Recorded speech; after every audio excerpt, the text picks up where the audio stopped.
welcome, ladies and gentlemen, track and field fans from around Australia and hopefully the world for the first of our national champs for the 2019-2020 Australian domestic season. The Zatopek 10, it's the 59th edition of the running of the Zatopek, named after Emil Zatopek, a Czech athlete, best known for his 3 golds in 1952, an absolute running legend. And this event, it pays homage to plenty of athletes. There's not just the 10,000 metres for the men and women in the Australian Championships, which also doubles as the nomination trials for the Tokyo Olympic Games. We've also got plenty of other athletes who are being paid homage again, like we said, in this event. And as you can see, they're getting lined up. That are the athletes competing in the Steve Hooker Pole Vault Challenge. And that's going to be the first event to kick off. So there is 2 field events on the program. So with the Steve Hooker Challenge, we've also got the Gary Honey Long Jump Challenge.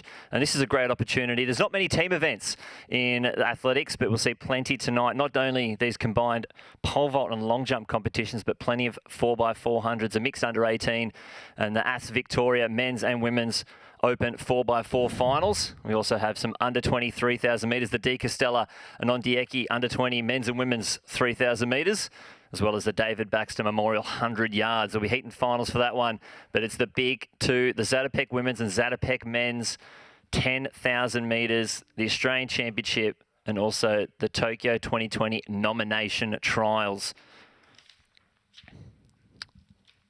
And this is shouldn't be too far away from our first event. Should be going at 5:45 local time for this combined pole vault competition.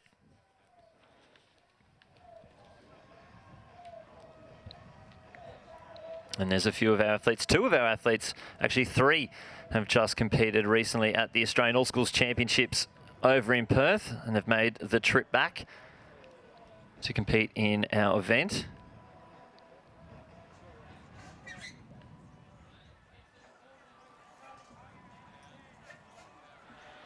So the Steve Hooker Pole Vault Challenge, teams were determined prior to the competition, so it's 1 male, 1 female. Starting heights on our sheets, and they're predetermined. Heights for each team at the end of the competition are combined, and the winning team receives the Steve Hooker Challenge Trophy. But for those playing at home, you're tuning in, this is the timetable in Melbourne time. So that first event will be that mixed pole vault competition, the Steve Hooker Pole Vault Challenge. And we'll wrap it up with our 10,000 metres for men and women, with the AS Vic 4x400 metre men's and women's open titles in between. So the teams in our Steve Hooker Pole Vault Challenge, it'll be Cassidy Bradshaw and Liam Harris.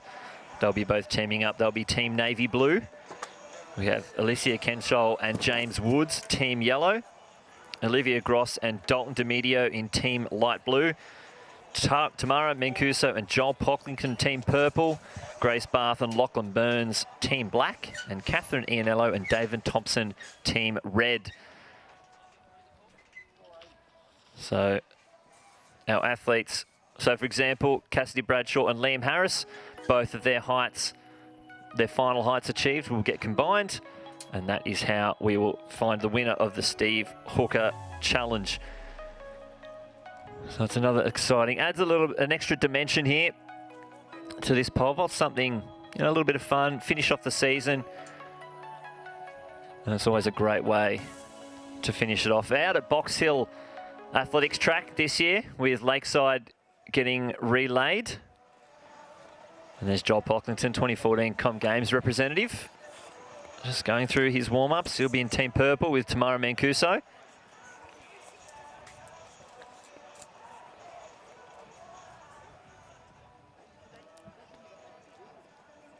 And David Thompson.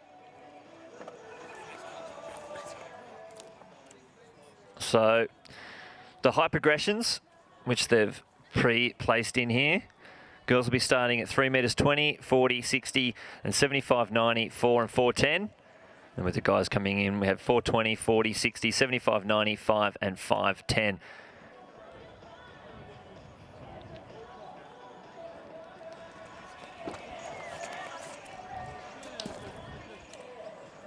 So there shouldn't be about according to my start list, about 7 to 8 minutes away from getting started.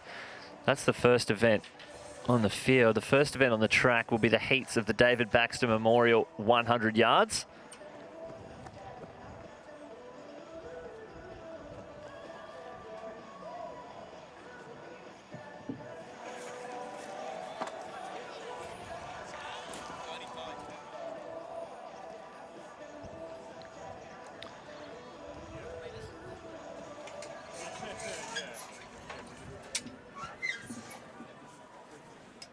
Now, I'm in the studio, but out there trackside, getting all the excitement and vibes from Box Hill Athletics track. Tamsin Manu is joining us. Tamsin, how is it out there? Actually, I'm quite surprised. The conditions are amazing down here. I mean, I know when we talk about Melbourne conditions in track and field, sometimes we always talk about the wind and the temperature, but for a 10,000 metres, down here trackside at Box Hill, it is perfect. It is still. And so if they ran the race now, I think we'd see some very fast times. And obviously we're all waiting for that men's 10,000 at the end of the night, which has such a deep field and such immense talent through it. It's just going to be one of those races where something special could happen. And, you know, Box Hill often produces some great races, and the crowd is starting to build and they're really able to be right on the track. So I think we're going to have a really good atmosphere, but the weather's perfect at the moment for distance racing. Yeah, thanks, Tams. It actually looks like it's going to be a super exciting night. You can see so we've got some light towers out there just to make sure all our athletes have the perfect conditions, and our crowd obviously can join in and watch. And that's a big field. The last event, the men's Zatopek 10K, 27 athletes on the start list. Looks like Alicia Kenshall just getting her last warm-ups in. Team Yellow, she's teaming up with James Woods for that event. You can see the breeze there just at the bottom of your screen. Probably a slight headwind down the home straight, but shouldn't be too much of an issue, and hopefully settling down. We do have about 3 hours till the men's event, about 2 hours till the women's, so hopefully that does settle down. It looks like it's a nice tailwind for that pole vault competition. Hopefully we see some big jumps from our first few athletes. Cassidy Bradshaw, the lone athlete with the World Under-20 qualifier. She's jumped 4:07 a few times. She won all schools over in Perth. And Alicia Kensol, we saw before, was second to her. And we also see Olivia Gross, who was the Under-18 Australian Junior Champ from April this year. So a lot of our young athletes, all three of those, all age eligible for the World Under-20 Champs next year. And the only athlete in the men's side for that one is James Woods, who won the Under-18 Champs 480 over in Perth.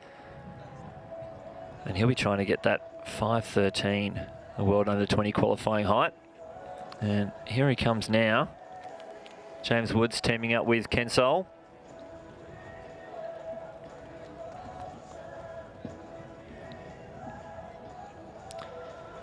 You can see the angle of this pole vault. They've picked the right pit. I'll be getting that nice tailwind.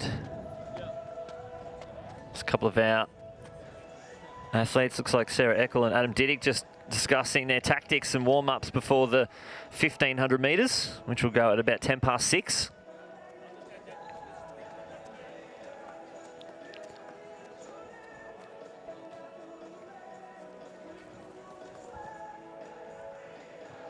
It's good to see so many athletes, coaches getting right up and close to this pole vault competition, which they can usually do at these more suburban athletics tracks.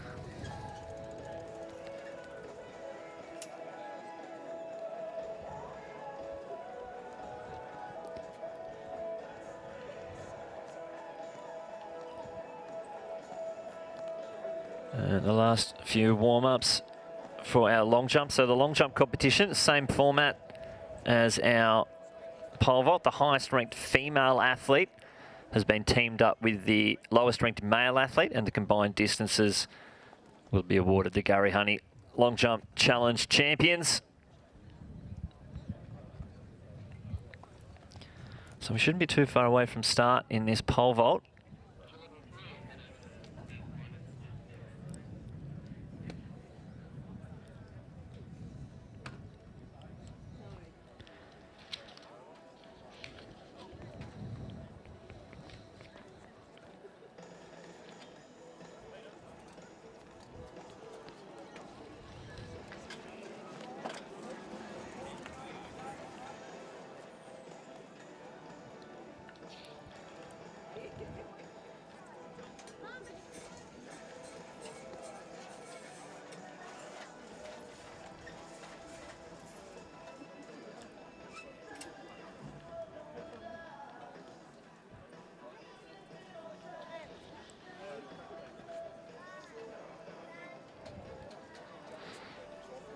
So Catherine Ianello, her warm-up.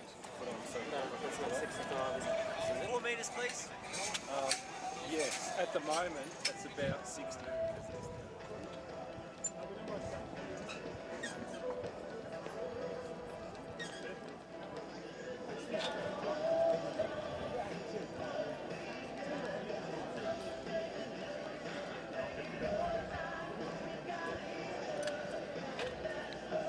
So after those David Baxter Memorial 100-yard heats, it'll be the mixed under-18 4x400, which is an event that's been added to the program to, well, not just the world champs, they'll be in the Olympics next year as well.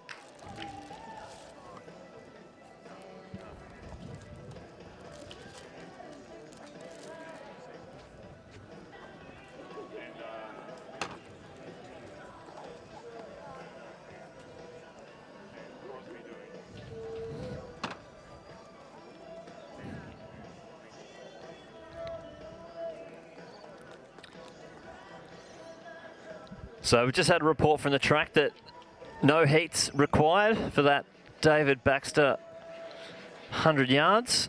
So they'll be going at a straight final at 7:17 local time. So that first event on the track will be the mixed under-18 4x400 metres. And they'll be due to go at 6 p.m. Melbourne time.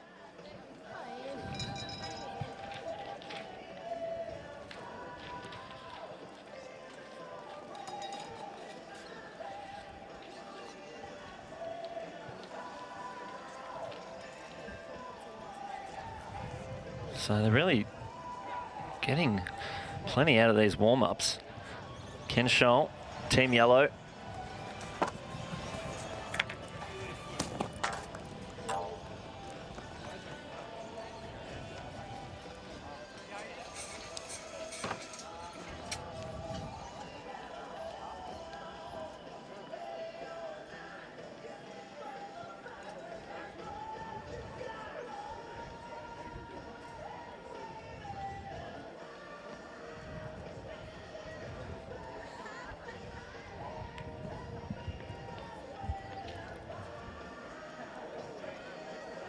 That's Grace Bath.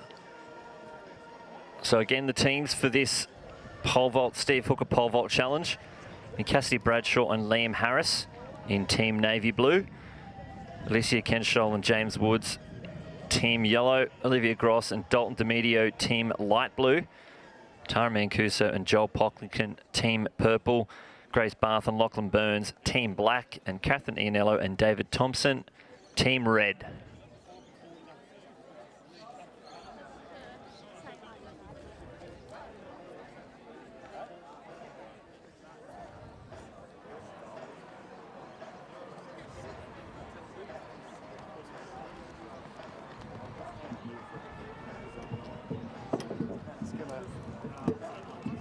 Yeah. Do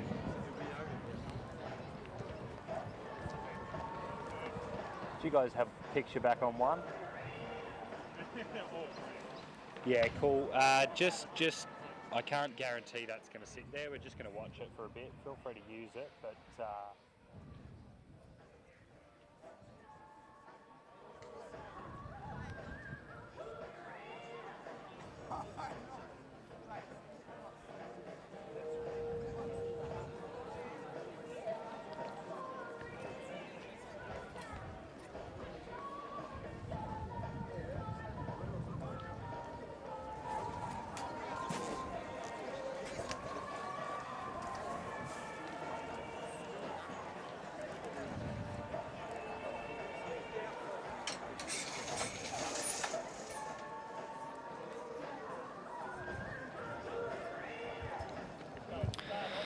So Tamsin is down there trackside for a report on our pole vault. Oh, look, Lynchy, the pole vault is actually really cool because the family and friends of the pole vaulters are really up close and personal out there. They're all chatting, they get along really well, and I found Dr. Chris Bradshaw, who is Cassidy's father, and of course he was in the 1990 Commonwealth Games as a decathlete. And I was asking him how Cassidy was going. She was looking to him for some advice. They were talking about her run-up, and the pole vault is running a little bit late because in the warm-up, one of the pole vaulters must have crashed into the bar or come down on it and broken the uprights, or something out there went wrong, and so they are a little bit behind, but apparently it happens all the time, and so they're pretty calm, cool and collected. They love the idea of the teams aspect. They say it brings a different flavour to the pole vault than what they're always used to doing week in, week out at Interclub and on the domestic circuit. So they're looking pretty good out there. I've seen some really good warm-up vaults, so I think we're going to have some quite high heights. They're pretty happy with the wind. The wind's picked up just a little bit, but it's very favourable to the pole vaulters. So the competition should get away pretty soon. Well, there you go. That explains why they're just a little bit behind schedule. But you can see that pole vault run-up, I'd say, specifically built to grab probably the most common wind at Box Hill, that crosswind there. So I'll be very happy with that. And then you can see the friends and family, the pole vault set up, front row seats for that competition.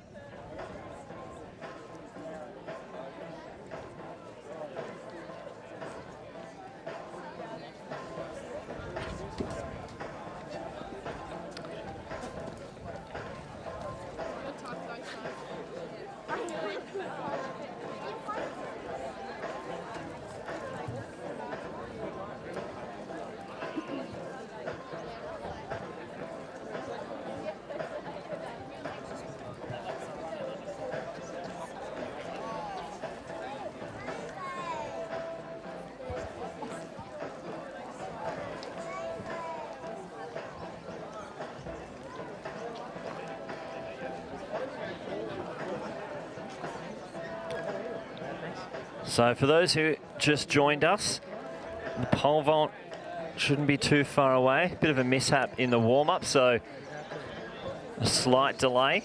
And also the heats of the David Baxter Memorial 100 yards has been cancelled, so it's a straight final. And that'll be going at 7:17 p.m. So the first height on the bar should be 3 metres 20.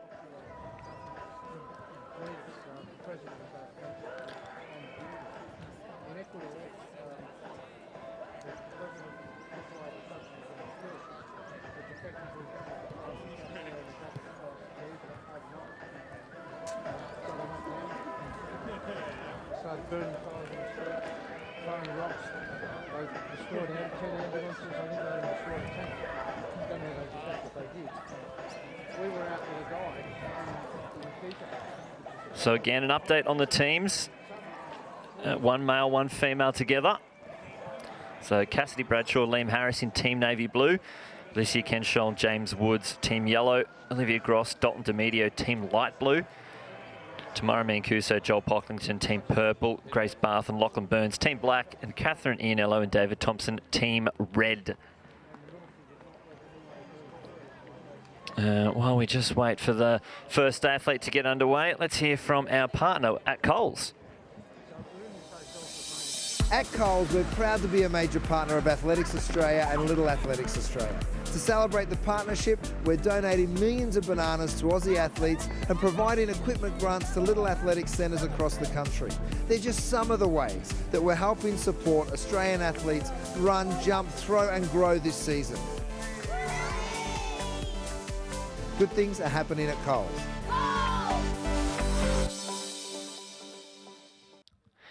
So we're back here at Box Hill Athletics Track for the 2019 Zatopek 10,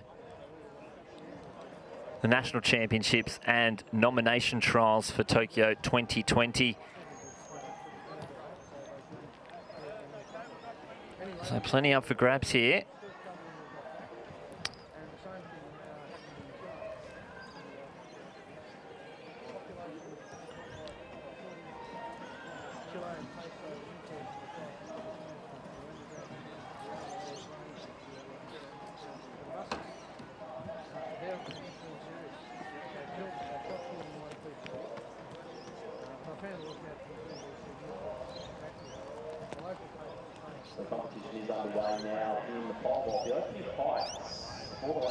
So, Cassidy Bradshaw, 3 metres 20. First height on the bar.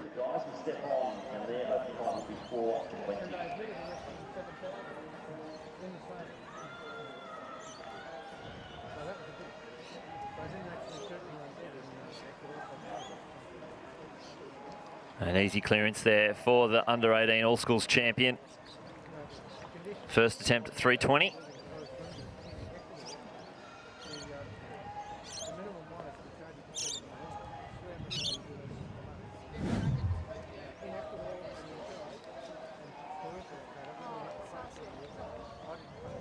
Her best at all schools was 390. Olivia Gross for Team Light Blue, having her first crack.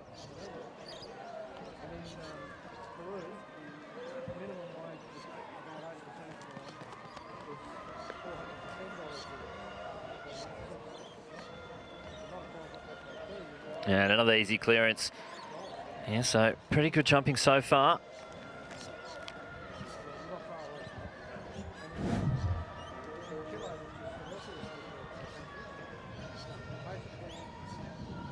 Looks like Kenshall might have passed 320. Tamara Mancuso, Team Purple.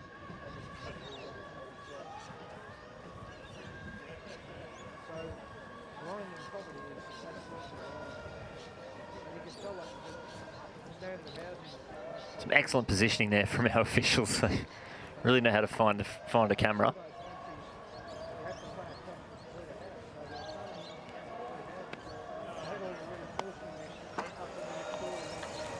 And again, good clearance there. So Mancuso, Team Purple, she goes clear.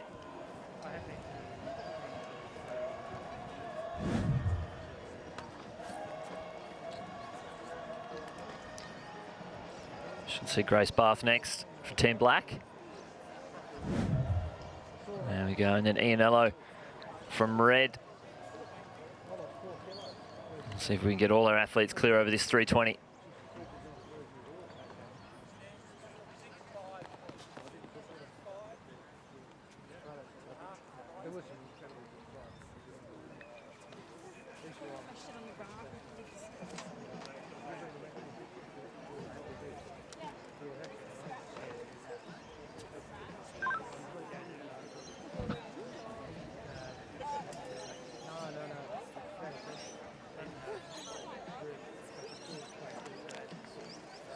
There we go.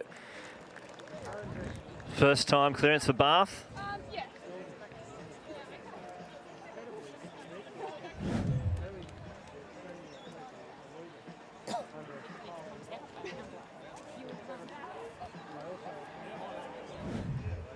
And then, yep, Ianello next.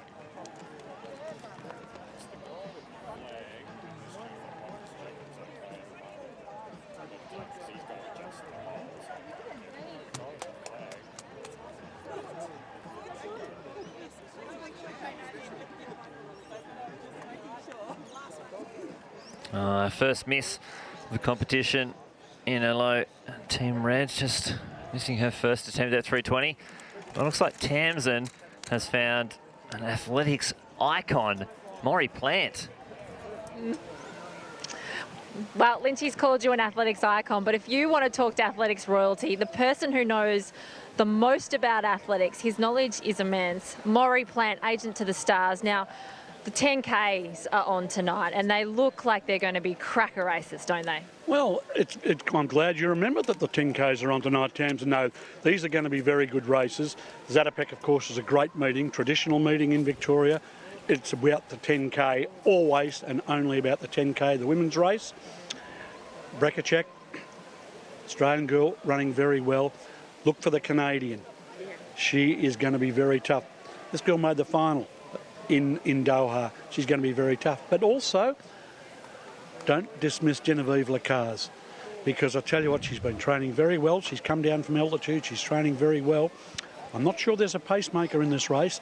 If there's no pacemaker in this race, these other girls are going to have to get away from Jen, because she can finish like a train.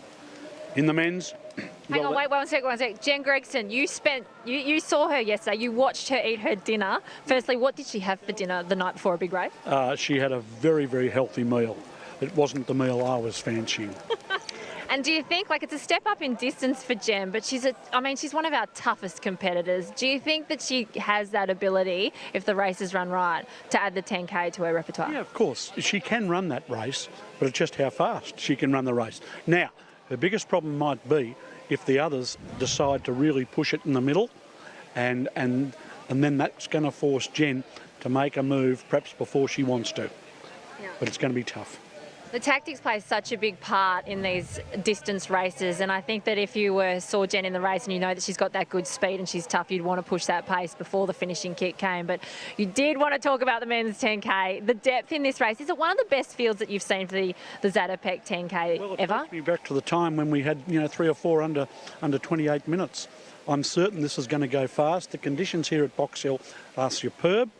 It's not hot. There's no breeze to speak of. There's going to be good pace. Brett Robinson, Geordie Williams provide pace. And then it's going to be the big two, Tiernan and McSwain. And who's going to take it on, who's going to sit, and then who's going to move. But I think they can actually run Olympic qualifying tonight. Well, that would be pretty huge. Maury Plant with that big dropping of a bomb there. If we can see some Olympic qualifiers on Box Hill Athletic Track, that'll be special. Thank you, Maury, for joining us on the live stream. My pleasure. Thanks, Tamsin. Thanks, Maury. A little bit of insight into the men's 10,000 metres. I guess potentially there was rumours going around that Geordie Williams was doing the pacing, but I guess now Brett Robinson might be joining in as well. So that will be very interesting. It's floating around at 13:45 through the first 5K. And last year they went through in 13:55, so that'll be exciting. But here's our lineup for this mixed 4x400 metres under 18. So it's Box Hill out of lane 1, Glen Huntley out of 2, Geelong Guild Athletic Club out of 3, Frankston Athletic Club out of 4, Casey Cardinia Athletics in 5, Athletics Nunawading in 6, St Kevin's in 7, and Ringwood Athletics Club in lane 8.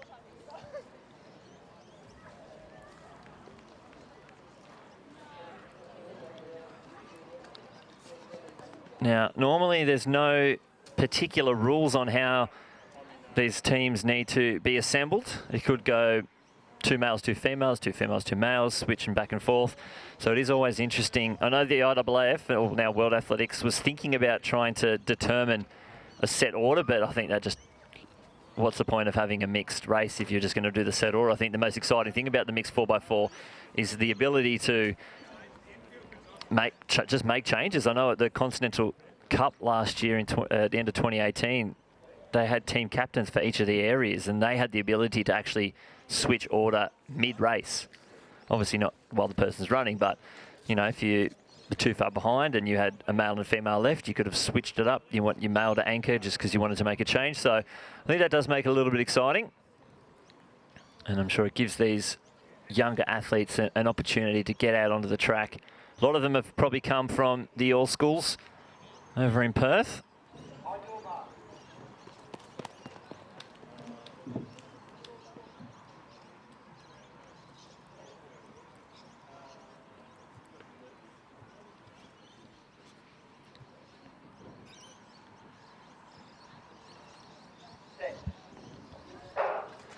So again, from the inside, it's Box Hill, Glen Huntley, Geelong Guild, Frankston, Casey Cardinia, Athletics Nunawading, St Kevin's and Ringwood.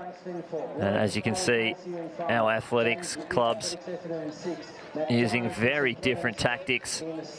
So Ringwood's gone with a female athlete first, but Athletics Nunawading having a great first leg.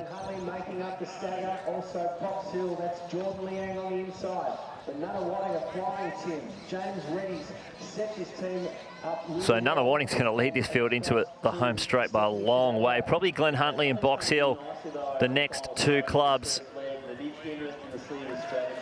So we'll wait and see as they cut in. It's a 3-bend stagger, these 4x400s.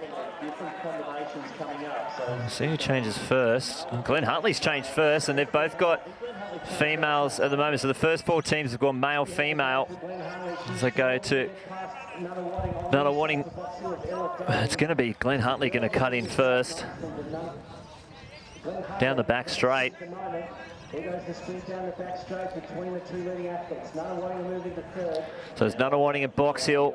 1-2 at the moment. Box Hill just sitting in right behind Glenn Huntley. So it's McKinley leading. So Glenn Huntley in a strong position at this stage. Both looking pretty comfortable. Box Hill just making a move around the outside.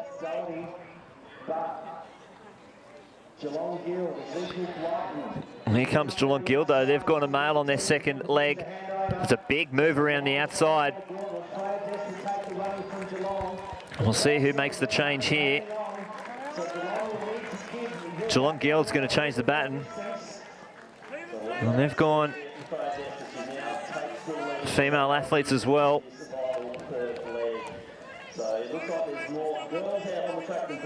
So it's Guild, Box Hill, and then Glenn Huntley. Glenn Huntley making a move around the outside. Going early. So a bit of a challenge down the back straight at the moment, so the lead changing. So you have Cara Dreyer, our third runner Genevieve O'Brien for Glenn Huntley, Freya Des from Geelong. It's a good bunch of four out front, but O'Brien is looking strong rounding the bend. So 200 metres left to go in this last leg. We'll see what athletes have got left as they come into the home straight. I think we're going to have a race in five as we go into the final leg. And Ashley Farmer from... Looks like Frankston out the back as well. So here they come into the home straight. Glenn Huntley from the second. They led from the first change. It's going to be all the male athletes now. So it's Glenn Huntley, Geelong, and then Frankston. And I think that's Ringwood and Box Hill. So there's going to be a big battle out in front. These boys really throwing down the back straight here. And Geelong, these two, have they gone out too early? It's been a fast 200 metres. So Glenn Huntley will have to issue the challenge. Space's got the seat potentially. Can they get up into second place? 200 metres left to go. It's still Glenn Huntley out in front. We'll see what Geelong Guild has got. He looks like he's running within himself and saving something for this home sprint. That's Ringwood down on the outside having a big run. So Glenn Huntley, he's starting to move wide as well. Geelong Guild on the outside. He's made a big push. Glenn Huntley's fighting back though. These two shoulder to shoulder down the home straight. But it's going to be Glenn Huntley taking the win there. 3:39.62 on the clock. Geelong Guild just had something a little bit left in the tank, but Glenn Huntley responded strong down that home straight to take out the first event on the track here, the 2019 Zatopek 10. The relay certainly delivered. It looked like Geelong Guild had it, but gee, that was gutsy running from Glenn Huntley to hold on, and it's some very happy campers in the Glenn Huntley boomerang uniforms there. Race from all of our competitors, a full field of 8. So no requirement for heats at the recent 2019 So there's State Relay Championships held here at Box Hill. two more races, two more relays to go tonight. Glenn Huntley's taken the first win for the clubs.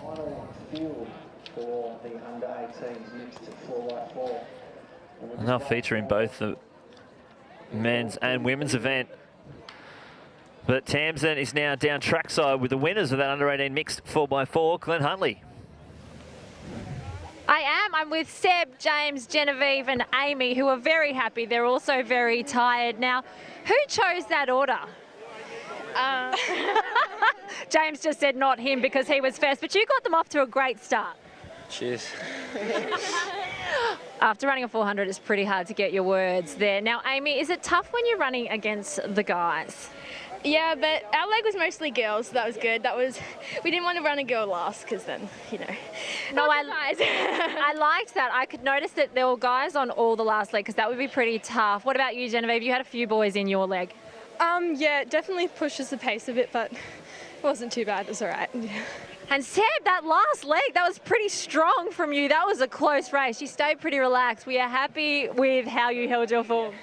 I was in hospital last week, so I'm pretty stoked to be here at the moment, actually. So, yeah, really happy that I held on and didn't let him pass me. So.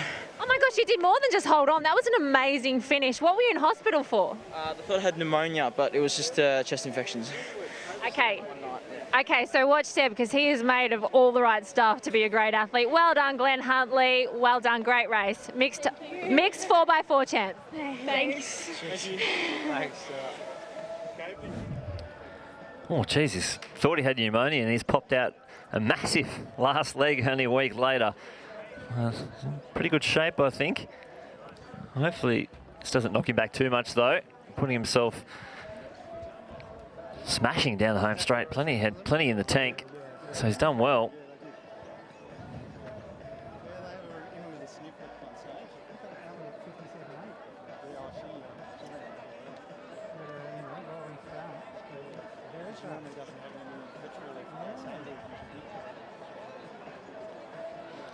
So here's Ianello on the runway, Team Red.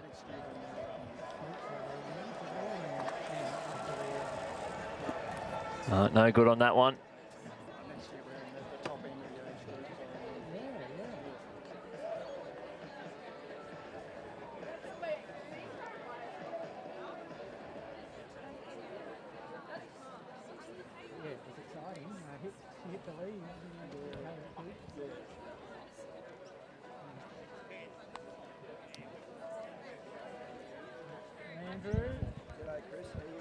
So Ianello hands the pole over to Mancuso.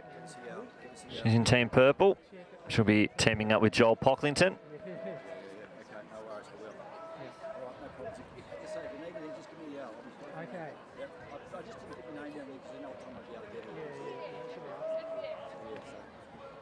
Was that the race I just heard, was it? Yeah.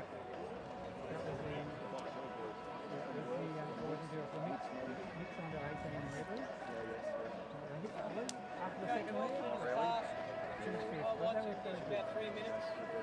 We'll line you up on the grass to be introduced.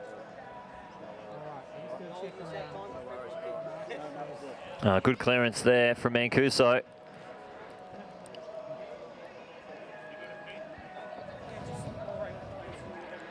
So the next event on the track, this is your 1500 metre open. And a very handy field here. A few interstaters making their way out. 8 athletes towing the line in this event. So we've got Bernadette Williams from Western Australia in 1. Whitney Sharp in 2, Sarah Billings 3, Sarah Eckel in 4, Stella Radford 5, Paige Campbell in 6, Brielle Urbacher in 7, and Bridget Humphrey in 8.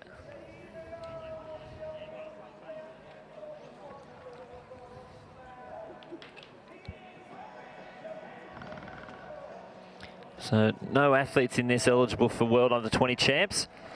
So they'll be going for a quick time and kick us off with something fast. A few of these athletes competed at the UQ 1500 metre Classic. Billings was 3rd in that event. Eckel 6th. Urbacher 8th.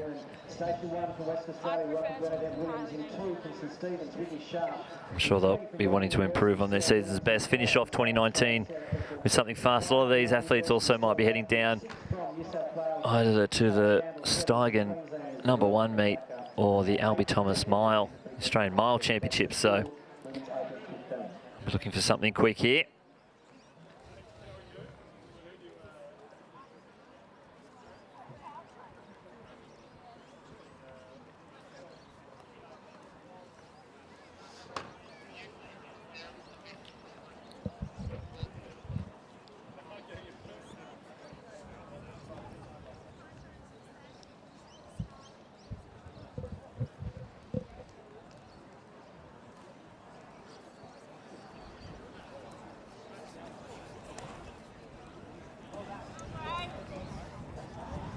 Just a little hold up at the start line. Not a huge field.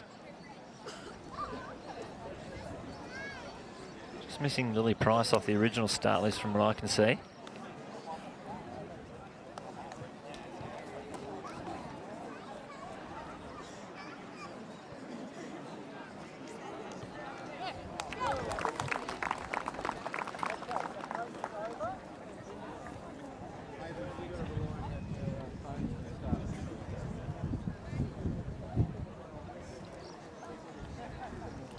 not too far away either.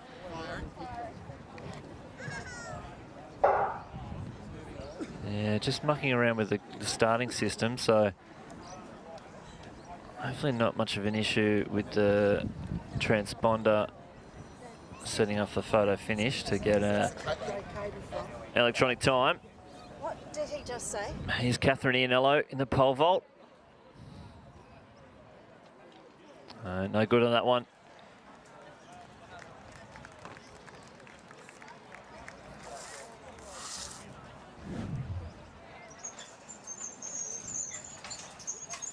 Just not happy with the takeoff there.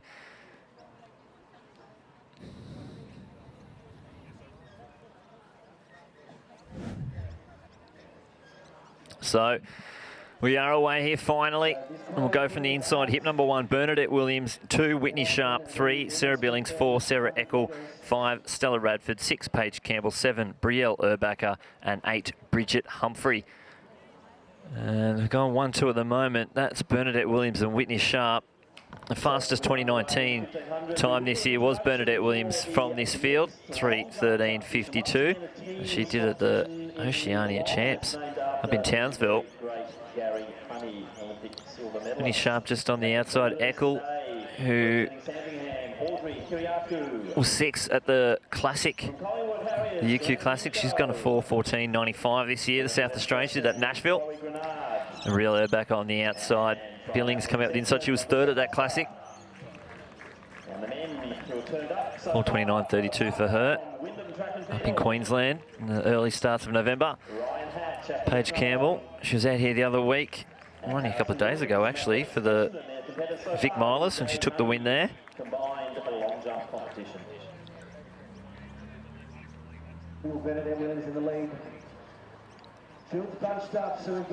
Not exactly flying at the moment, but Urbacher, the 2018 World Under-20 champs, 3,000 metre steepler. She's decided to take up the pace here. Sharp just tucked in behind her. And then back to Eckel, Williams, Billings. Then Humphrey, Campbell and Sharp. Still just sitting in 2nd place. Radford just out of picture at the moment. There's only 8 in this field. So no one wanting to take the lead. So it's the Queenslander at the moment in the lead. Comfortable for our field. As they come around into the home straight. Running 3 across at the moment. So very packed. Our field bunches up. No major moves yet. Looks like they're just more thinking about the win than anything else in this race at the moment. So 800 metres left to go. And the Women's Open 15 is still Urbacher. Sharp right in the middle. Eckel on the outside, then Williams, Billings, Campbell, Humphrey, Radford. No one wants to set the pace in the field. It's just probably 4 or 5 metres. So about 2:29 for the 800, so not lightning. A big move on the outside from Bridget Humphrey. She's gone all the way up into the front, making a massive run. Here, Sharp's responding. Urbacher's gone from 1st to about 5th, 4th at the moment. She's stuck on the rail now. She gets swamped on the outside, so it's Humphrey, then Sharp on her right-hand side, Eckel on the outside, Billings just behind them, then Campbell, Urbacher, Williams and Radford. But again, it's about 1 to 2 metres between first and last as they come into the home straight for the second last time. It's open 1,500 metres. Sharp now in the lead. Williams making a move on the outside. Campbell trying to follow her as well. Here's a big move from Williams. She does have the fastest season's best for 2019. And they get the belts. Sharp. They are stretching out now. Humphrey out to the back with Radford. So that 3:50 to go now. They're out into single file. It's Sharp, Billings, Williams, Campbell trying to follow through with Eckel, Urbacher, Humphrey and Radford. But a big run here from Whitney Sharp. She's turning the legs over down the back straight. Billings is good enough to go with her. So these two pulling away from the rest of the field. There's a huge gaps opening up now through the field. It went from 2 metres to about 50 metres with 200 metres left to go here. It's still sharp. Billings, though, not letting that cord snap. And they've got a good 15 to 20 metres back to Bernadette Williams. So they're going to enter the home straight. Sharp, she took the bell and made the first move. Billings is going to move wide, though. And these two are going to go shoulder to shoulder down the home straight. Billings out in two.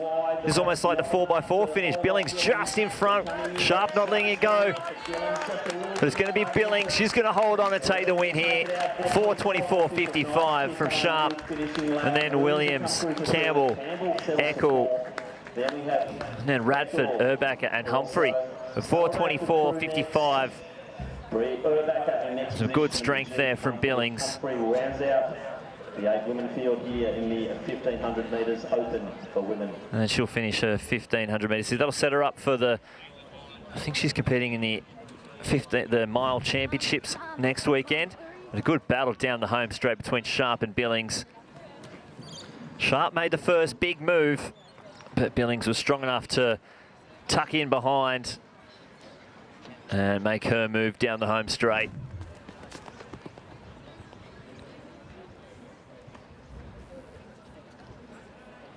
You can see our long jump just getting through their warm-ups as well. In front of the grandstand, they'll probably have a slight headwind.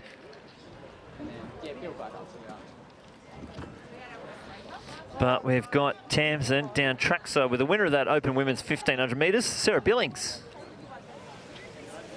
She's just catching her breath because that was a pretty exciting finish. Sarah, you got a little bit boxed in at the bell. It's a new event to you, the 1,500. I know you stepped up to it very successfully at Nationals, but finding your place in the race, is that difficult off a slow pace? It can be. My race plan was just to stay relaxed for the first 800, then move up from 800 to 1K and then start to wind up. And Whitney was in front of me and I knew Whit would go out, like start to kick with a lap to go. So I thought if I can just be behind her, she'd open up a gap for me to go through and then just hold on for as long as I can to get to 120 and then try and kick from 120 to go. Well, internationally, you're probably better known as an 800-metre runner because you went to the World Juniors, an 800-metre representative for Australia. You've changed coaches since then. Is 1,500 where your goal is probably at this season coming? I'm planning to run a lot more 8s this year. My training, I've had a big base, and now my coach Nick has introduced so much lactic work and speed work in the last sort of month. So I think I'm really keen to run an 8 soon. But yeah, 15's probably in the long run. Yeah. And your technique's looking a lot better than it was last season. I think I'm allowed to say that. You looked really smooth. You look like the Sarah of old where your speed's starting to come back. Yeah, I last year, because I had a stress fracture in my back, so I couldn't really go to the gym because it just aggravated it. So, but I've slowly introduced that back and I've built up my gym so much to, I'm way better than I used to be. So I think I've got a bit of that strength and power back. So getting more back from the track, I think. Yeah. Well, let's get some inside info because your boyfriend Geordie's pacing that men's 10K later. Is he nervous at the pace that's been set? Well, it's actually 10-second PB he has to run. So I think he has to run 13:45, which he's only ever ran 13:55 last year. So he's confident he can do it, but still pressure. Yeah, a lot of pressure. But you know what? For now, it's all about you. Well done on winning that 1,500. What a great start to the season for you. Thanks, Tamsin. Thanks, Sarah. Yeah, I do remember hearing about Geordie. Well, congratulations to Sarah as well. That's the first win for the couple tonight. Well, hopefully Geordie hits his target 13:45. But I do remember hearing last year on the Zatopek live stream, him pacing them through in 13:55 and a PB. He's going to have to do something good tonight. And hopefully, if he can hit that 45, he can pull the rest of the field through to something pretty spectacular. There's Olivia Gross on the runway in this pole vault for Team Light Blue, and she skims over that bar. So this is a team pole vault event, the Steve Hooker Challenge. Male and female pole vaulters combined, as we see the replay. Just squeezing over it, but stays on and gets the white flag. This is the Team Purple, Tamara Mancuso 9 from St Kevin's is Julian Oakley. In 10 from Western Australia, Luke Shaw. 11 from Baxter, Nicholas Baggett. In 12 from Knox, James Hanson. 13 from St Kevin's, Stephen Nucky. 14 from Western Australia, Luke Graves. 15 from Queensland is Callum Davies. And 16 from New South Wales is Joe Burgess. And Tim, our pacemaker in this event, is asked to go about 1:59, 2 minutes. And that pacemaker is locking in. Oh, unfortunate miss there for Mancuso and Team Purple. The Olympic qualifier 3:35.00. National record 3:31.06 held by Ryan Gregson. So there on your screen, the start list for our 1500 metres. Our men's open, so we've had the women, now the men's turn. We'll go through this. Hip number 1, Grant Muir. 2, Will McCann. In 3, Jeff Risley. 4, Liam Cashin. In 5, Zach Patterson. 6, Andre Waring. 7, Cody Shanahan. In 8, Lachlan Hurd. 9, Julian Oakley. In 10, Luke Shaw. In 11, Nicholas Baggett. 12, James Hanson. 13, Stephen Nucky. 14, Luke Graves. 15, Callum Davies. And 16, Joe Burgess. Looks like there's our pacemaker out in front. We're hopefully pulling them through to a fast time. We've seen some good times in this 1500 metres here. And the fastest in this field, James Hanson, is 3:38.10. Done in Belgium this year. One athlete in this field, Luke Shaw, be wearing hip number 10. Has got a world under 20 qualifying time already. It's 3:48 flat, and he popped out a 3:47.98. So just dipped under, but that's all you need to do. So James Hanson there, hip number 12, the Tasmanian, following the pace.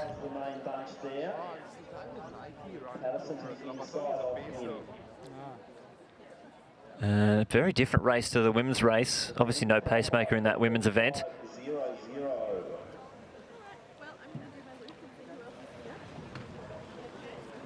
There's Callum Davies from University of Queensland in the white hat, making a move around the outside. Really going with the pace at the moment. We see Oakley trying to step through. Callum Davies, the young man from Queensland, moving nicely. See what they go through, what Hanson can run through this first 800 metres. It's going to be sub 2. The 2 Western Athletics, one is there. That's Shanahan and also Cashin. There we go. So very quick. Hanson's opening up a huge lead now from the rest of the field. Someone's going to have to make a move at the back to go with them to close that gap. About 8 to 10 metres now. Callum Davies has also already run a 3:45.13 this year at the 1500 Classic behind Geordie Williams and Jack Bruce. And we know that James Hanson's already in pretty good shape with his 5K not long ago. But he's in pretty good 1500 metre shape right now. He's going to lead this field in with 500 metres left to go. A long way in front and no big moves from the rest of the pack here. They're going pretty wide. See what happens on this last lap. As Risley makes the first big move around the outside. Who's going to follow him around? Davies comes up on, so he's in third at the moment, but it's Hanson right out in front. Back to Risley. And then Davies, and looks like Zach Patterson just there as well. As they head down, 300 metres left to go. Risley's looking pretty good, but Hanson, he hasn't really had to change of pace at the moment. 250 metres to go. Risley's closing that gap every single step. Davies is not letting him go. So it's Hanson, Risley, Davies. We'll try and catch who else that is making that big move from the back. Patterson starts to fall back, and the moves are starting to come thick and fast now as they come into Shanahan on the outside. So this is a big sprint down the home straight. Hanson's still in front. Shanahan on the outside. Risley in the middle. Davies had to move super wide here. It's going to go 4 abreast down the home straight. Who's popped their nose in front? Has it been Callum Davies around the outside? Callum Davies, what a run! That is a huge run from Callum Davies. He's had to move basically out into lane 4, the Queenslander. And if we get official time on that, his 3:45.13 at the 1500 Classic in Queensland was a massive PB.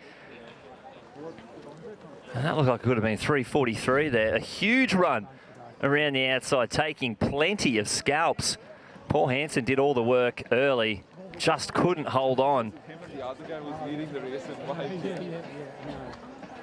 And that is a massive run from the World Under-20 finalist from 2018 in this event.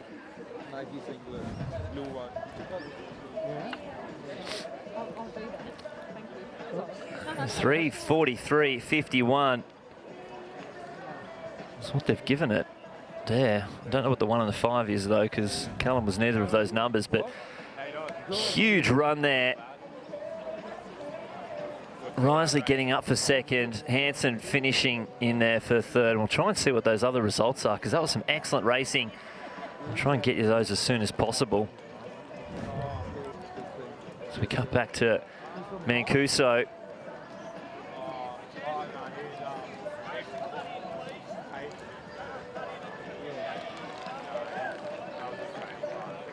So Mancuso goes clear there, and Tams has had an opportunity to catch up with our first few athletes from that men's open 1,500 metres. I am here with the winner, and he has just said to me that it was worth the trip down. Yeah, it was good race and good fun. It was a great race. Did you get a little bit nervous when James Hansen got away from you guys at the bell?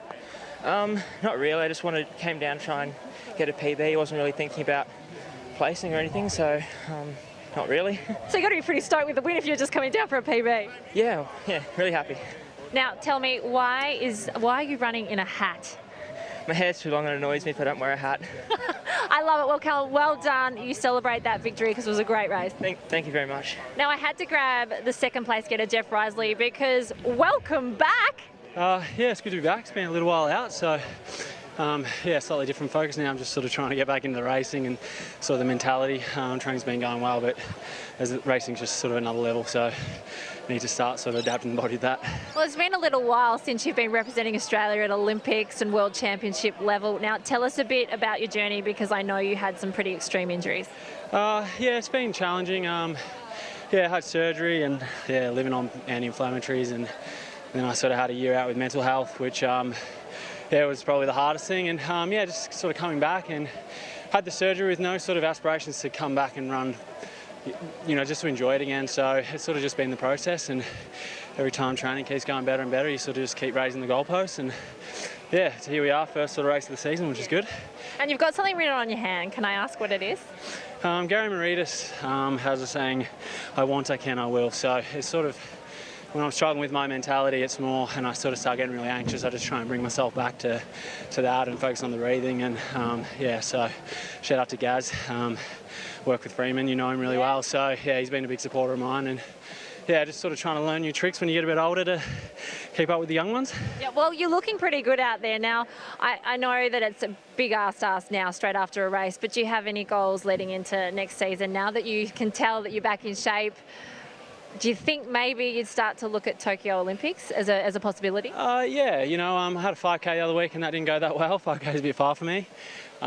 Next weekend I got the Australian Mile Champ, so hopefully this will break a bit of that rust and just get a little bit better next week. And then me and my group are going up to Falls for 3 weeks, so hopefully build some motivation and momentum going into that and take training to another level, and then assess at the end of Jan and look for a couple of races and just kind of see how it goes. But I'm coaching my group now, I'm coaching myself, and it's a little bit of a different journey and a bit of a different enjoyment and focus for me at the moment. I'm really enjoying it and trying to push the expectation off me and just focus on having fun and just not getting too far ahead of myself, I guess. Well, we are absolutely stoked to have you back on the track, Jeff. Well done tonight, and we look forward to seeing what you do for the rest of the season. Well done. Cheers. Yeah, good to hear from the winner of that race, Davies, and Jeff Risley. Be great to see him back in the green and gold. You see James Woods, the All Schools Under-18 pole vault champ, competing for Team Yellow on the runway now. We've got those results for the women's 1,500 metres. Sarah Billings, 4:24.53. Whitney Sharp, 4:24.76. Bernadette Williams, 4:28.11. And Paige Campbell, 4:30.25. Sarah Eckel, 4:31.17. As you see Woods, just not getting his hand off the pole in time. Stella Radford in 6th, 4:33.07. Priya Lurbacher, 4:33.35. And Bridget Humphrey, 4:34.71.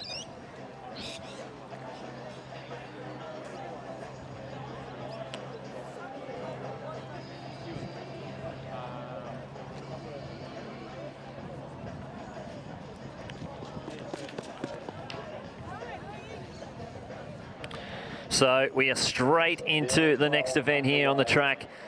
The action doesn't stop. It is the under-20 women's 3,000 metres Ondeki under-20 race.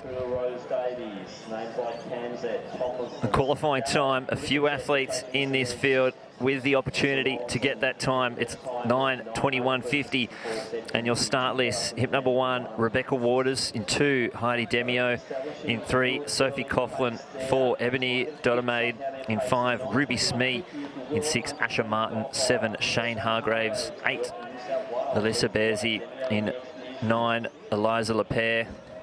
We go back to the other page. In 10, Tess Rhodes; in 11, Nikita Moore; and 12, Juliette McBurney. They're going pretty quick at the moment, quite spread out. Looks like Shane Hargraves taking the pace at the start of this race down the back straight. So Heidi Demio just in behind her. Over to Nikita Moore and Ruby Smee. So they're your first 4 athletes at the moment. Hargraves, Demio, Moore and Smee. So just under 9:20 pace at the moment. So and now starting to gap the rest of the field. As we go through, start to settle 500 Nikita Moore, cross-country rep, the World Cross Country Championships in the under-20 race. And looking to grab that qualifying time. So Hargraves eligible for that under 20. So only Hargraves and Moore out of this group. Both Smee and Demio just a year too old for the next year's under 20 championships. But Hargraves and Moore right on the proper age group. But yeah, big gap now from this leading pack of 4 athletes. Peter Moore also up there. Smee, Demio, Hargraves. No qualifiers from, well, no track qualifiers at all. Approaching the 800 metre mark. Except for Kayla van der Linden from last weekend.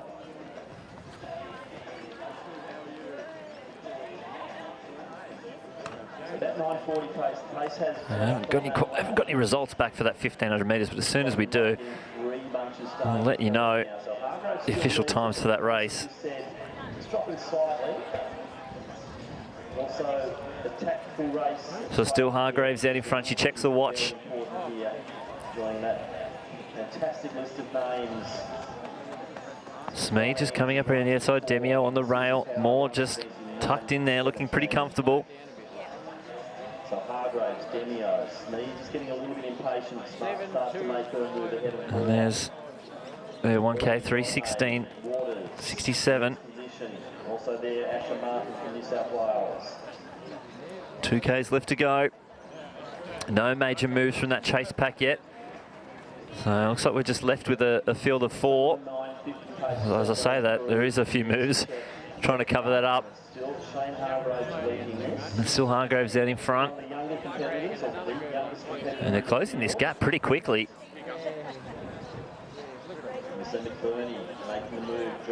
Julia McBurney. It is starting to bunch up. The Arts is the next one to start to make her move to try and get onto the lead pack.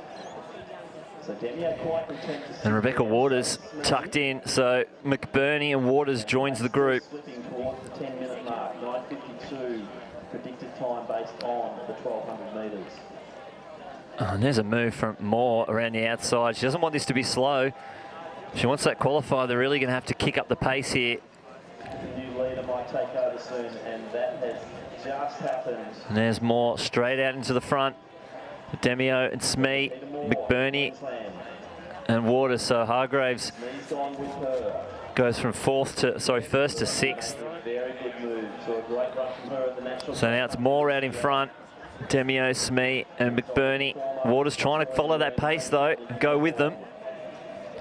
So it's Moore, Smee, Demio, McBurney. That's a big move from Moore. She needs this pace to go faster if they are going to try and get that 9:21.50. It's a quick time. We have the Rhodes.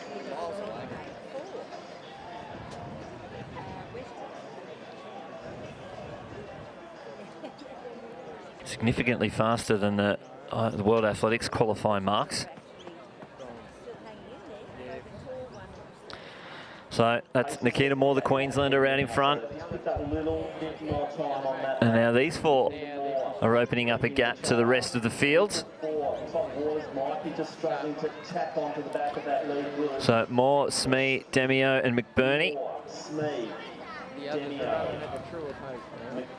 McBurney, the Australian junior champion over the steeplechase. So knows this 3,000 metre distance well. 7-5. Just enjoying the ride as she goes through. 3 laps to go. So we'll get there. So gap from about 25 metres then back to Waters. 2K split and they get over the 200 metre mark. Which is Hargraves. And also Martin. Coglin's still there with the Artsy. Gap then to Dottermaid. Gap then to Rhodes. There's 10. And then LePere.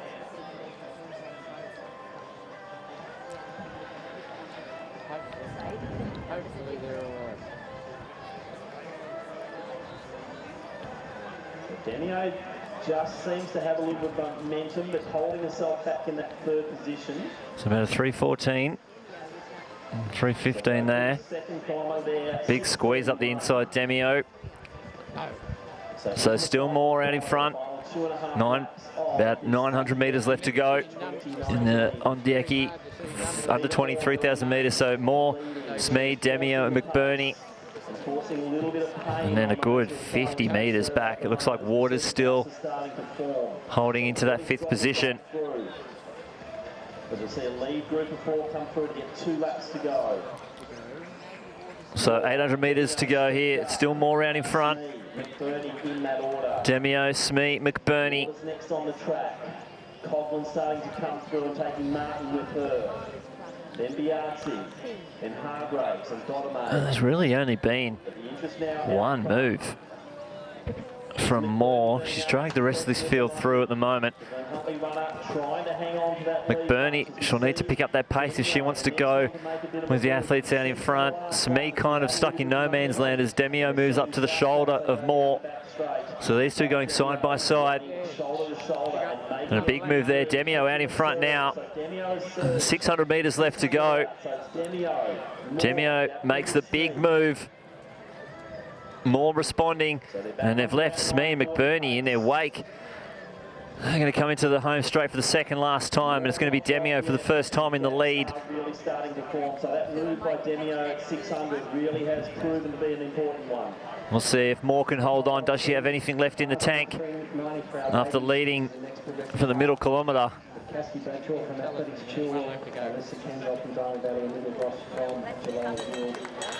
So they get the bell. So into the final lap now, and it's Demio. Demio makes another little surge. Over the past few years in athletics. She's opening up a gap back to Moore. She sat back in this one. She took a decisive move at 600, and she is making it hard now for Nikita Moore. Moore's going to have something big and special in this last lap if she can close that gap, but it's opening up every single stride. Heidi Demio from Athletics Chilwell. Every step opens up the gap to the Queenslander Nikita Moore. There's 200 metres left to go in this women's under 20, 3,000 metres. And the leg speed of Demio flying around this bend. Could be in the straight. And she's going to comfortably win this. And she kept this speed up down this home straight. It's going to be a great run from the Chilwell athlete. Big, big win here for Demio. She's going to take it. Last year as a junior. 9:34.33. forced the pace. So a massive PB as well. Bernie will come through for third. Good running there from the Tasmanians. Came in with a 9:47 from the 7th of November this year, 9:34. What a time to do it. She's taking the win, a last ever chance to do this race. And she's done it in style. With a great move, 600 metres left to go. Rebecca Waters, Asha Martin, Sophie Copeland. Alyssa Biazzi, one of the locals from the Williamstown Club. We have Dotame, early leader, Shane Hargraves, the youngest girl in the field. We'll see a lot more of her in successive years here at the Ondieki. There it is, a massive run. They were shoulder to shoulder coming into the home straight. The second last time, but Demio too strong over those later stages. Comfortably takes the win.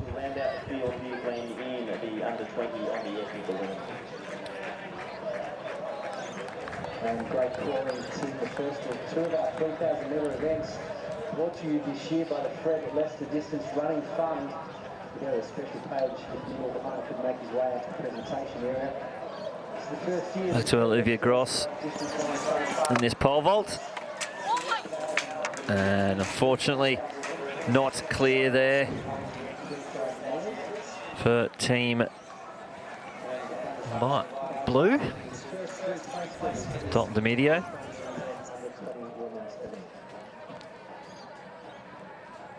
Just not getting a pop off the top of the pole there.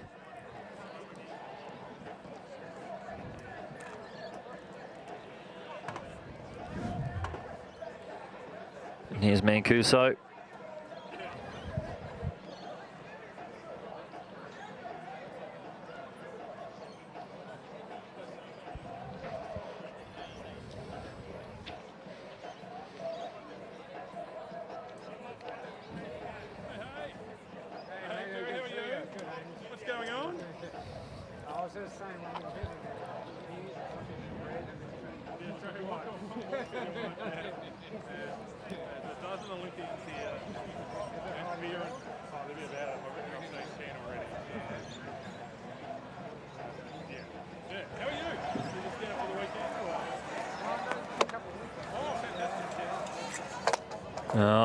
No good there on that attempt. And we've got Tamsin with the winner of that under 23,000 metres, Heidi Demio. And she is extremely excited. You kind of look like you've shocked yourself there, Heidi. I really have. It's been a long time coming. I haven't done many 3Ks in my time, but I'm absolutely stoked with my performance tonight. Well, I mean, I've watched you run through the junior ranks. You're better known as a 1,500 metre runner. Is this a sign of things to come, this step up? Maybe. The sole purpose of this, well, doing 3Ks this season is I'm off to college in America next year, and I wanted to keep out long, keep aerobically fit. So it's turned out, wow, I did not expect that. And which college are you going to be going to in America? I'm going to Oklahoma State. And you're looking forward to that, obviously? Oh, I am beyond excited. It's a dream come true. And that race, I mean, Nikita really pushed that pace from halfway through and meant that you had to really step it up a gear. Yeah. Your last finishing kick, do you think that had something to do with your strength training or the speed that you've got in your legs from 8 and 15? That's a really good question. I think I've been building up my Ks a lot, so that's helped, but I think from doing 8 and 15s all my life, that's certainly helped a lot. Well, finish, so it's really good. Well, Heidi, that was fantastic, and we look forward to what you're going to do in the future at Oklahoma and then back here again in Australia. Well done. Thank you very, very much. Well done. Well, she was pumped. Why wouldn't you be? Massive PB in the 3,000 metres. Takes the win. Cassidy Bradshaw on the runway for Team Navy Blue. And while she just gets ready, the results from that 1,500 metres, Callum Davies, 3:43.51. Jeff Risley, 3:43.73. James Hansard, 3:43.85. Cody Shanahan, 3:44.11. Julian Oakley, 3:44.28. Stephen Nucky, 3:45.32. Grant Muir, 3:46.53. Liam Cashin, 3:46.87. Andre Waring, 3:46.91. Joe Burgess, 3:48.08. Zach Patterson, 3:48.11. Will McCann, 3:49.19. Luke Shaw, 3:49.20. Nicholas Baggett, 3:51.61. Lou Graves 3:51.65 and Lachlan Hurd 3:52.75. Spreadshaw gives it a wobble. It stayed up there for just a little bit, but no good at the end.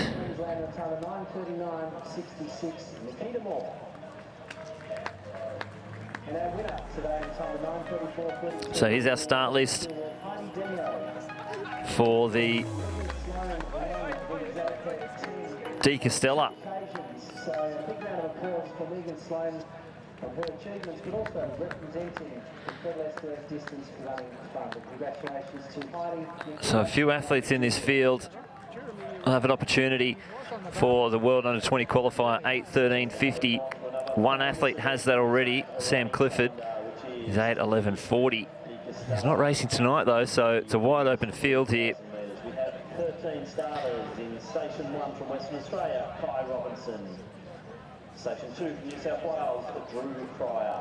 So there's Olivia Gross for light blue. Oh no, no good on that one. Station 5 from South Australia, Isaac Hayne.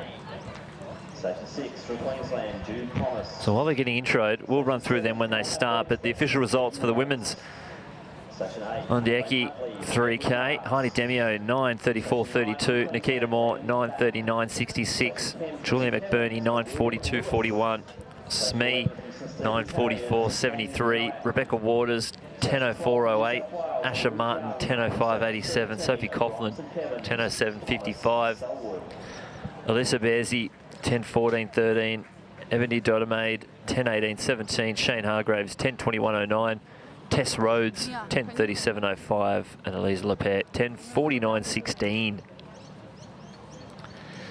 So the start list for this De Castella under 23,000 metres. It's Kai Robinson, Drew Fryer, Harry Norman, Callum Lang, Isaac Hayne, Jude Thomas, Aidan Roberts, Edward Marks, Liam Back, Will Lewis, Kang Nayak, Luke Young and Thomas Selwood. And the pace is pedestrian right now. Don't know if anyone wants to, I guess they just want to win and not run fast. That's Luke Young right on the inside. Tom Selwood in the middle. Isaac Hayne, the national under-20 5,000 metre champion. There's Ed Marks, he's gone to the front. They're not going to get any qualifiers if we're going to walk around the track like this. 8:13.50 is the time to get. And this move from Marks has spread them out just a touch. So Ed Marks is the right age at the moment. He's looking around for a little help with there. No one's responding, so he's taking it himself. But Young's not letting him come onto the rail. Isaac Hayne there, Selwood's still there as well. Neil first four at the moment. It's getting a bit messy in the background.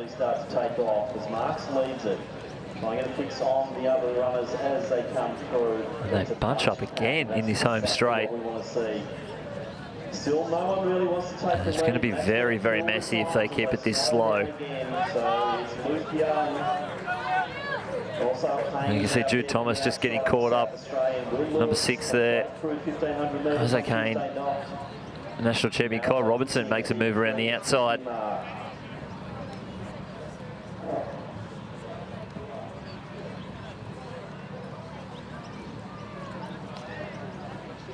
So now it's Luke Young and Isaac Hayne out in front, playing the blockers. Marks just behind them. We'll see if this pace stays the same or if they just ends up being like an accordion, back and forth, back and forth. So that chance of the 8:13 really is slipping. That's Will Lewis on the outside of Selwood. Early pace is not much quicker than 8:50.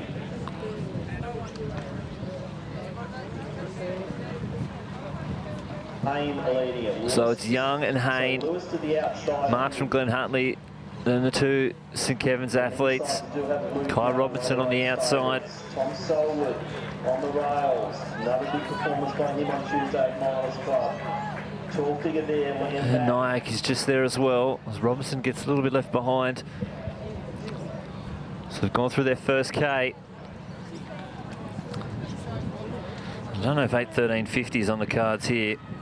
Looks like they're just going for the win. And the scalps. And they're opening it up again.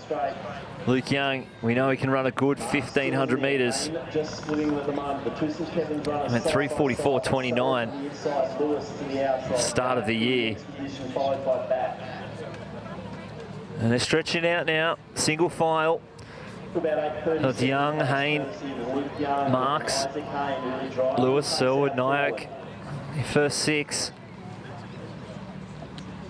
Seems happier now, just sitting on the rails in that third position. Want to do the leading. I want to see something consistent. Nyack's making a little move around the outside. Jude Thomas now. Run a few races over in Perth for St Eddie's at the school's Nitro Challenge. He won the 1K over there in the seniors. And it's still Luke Young and Hayne right out in front. Selwood now starting to make his move to get alongside and in front of the St Stephen's runners. No change out front. Young, Hayne. Luke Young, the Youth Olympic Games representative. Really pushing the pace on, and that gap is starting to form with that little surge from Hayne. Luke Young does not. 5th overall. We had to do a 1,500 and the cross country, and they used points from both of those. So he's handy over a few distances. The Newcastle-based athlete from New South Wales. Hayne, the South Australian, just on his outside. Marks is still there. Selwood and Lewis, Nyack, and then Jude Thomas, the 2 Queenslanders, Thomas and Kai Robinson. Oh, it says WA next to Kai Robinson, but it's definitely from Queensland. Just maintaining his third position. Still Hayne and Young. Selwood to the outside of Lewis. Nyack sitting there as well, as we see Kai Robinson, the Western Australian, starting to make his move. So 3 laps to go. We'll get their 2K split. 3 laps to go. A little bit of a gap opening back now. So Young and Hayne. Will Lewis doesn't want to let them get too far away. You don't want to get stuck behind someone not making a move. So he's made the decision to go around the outside. Nyack's going to follow. Hayne just shadowing Young. Down the back straight here. There's your 2K split. 5:40.30. And Lewis, Nyack, Marks, Kyle Robinson now coming up into the picture as well. Sharpening with each lap, so they're now around the 8:30 mark, and I think we're going to see we've got potential here for a sub 8:20 of these boys. New Thomas has gone way backwards. So it's still Young and Hayne. Lewis now in next position. These two pretty much staples for the front of this field here in this 3,000 metres. So 2 laps to go. Hayne, the national champion in the under-20s for the 5,000 metres, did it with a massive sprint down the home straight. And Young with the 1,500 pedigree. There's a big move from Kai Robinson. He won the school's GPS champs at 8:27 by himself in super tough conditions where the sprints were getting like +4s. And he's made this move to try and close this gap. And he's out there by himself at the moment. How quickly can he attach himself to the crew with 600 metres left to go in the De Castella under 23,000 metres here at Zatopek 10 for 2019. So it's still Young. Hayne looking pretty comfortable, just tucked in behind him. Young's shoelace is starting to come undone a little bit. 500 metres left. The massive gap now again back to the chase pack. Jude Thomas is still in there. He's working his way back and forth, and he's up into 4th at the moment as he cuts in onto the rail. They get the belt. Still Young, Hayne, and then Kai Robinson. So 400 metres left in this 3,000 metres. We saw a big kick from Demio in the women's race. And now there's the first signs of a gap and a sprint from Young. What has he got left in the tank? He drops the head and he opens up a gap to Isaac Hayne. He is flying down the back straight. Luke Young, can he hold this pace to the finish line? Is anyone else going to respond?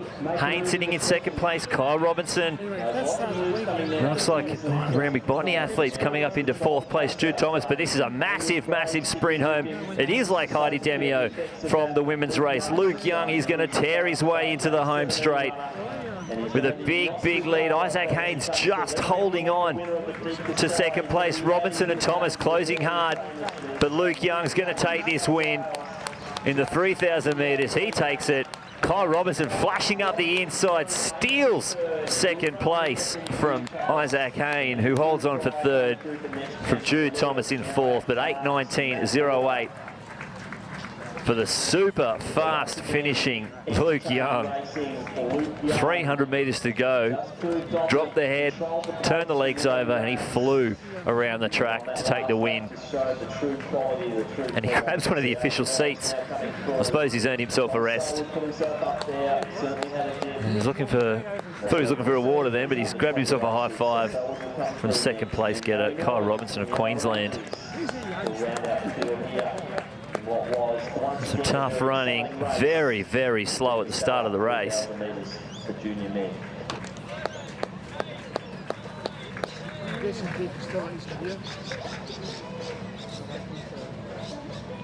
Be a condition of a race being making up. Maybe one of the deepest fellas might be here.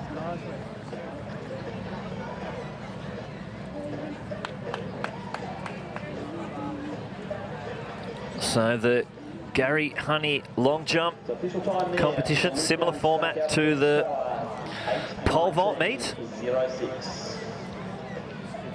And this looks like Karina Minko on the runway. So, you know, have this Athletics International meeting they get to, or ATM. So Karina Minko paired with Ryan Hatch. And they're combined they've done it already, I think. Distances with their male athlete, Audrey Kiriakou there, paired with Paul Parker, Chloe Grenard and Liam Mullen, Melissa Foster and Charlie Frooms, Bridget Nidek and Harrison Williams, Montana Jatchenko and Chris Matrevsky. So they're your teams in the Gary Honey Long Jump Challenge.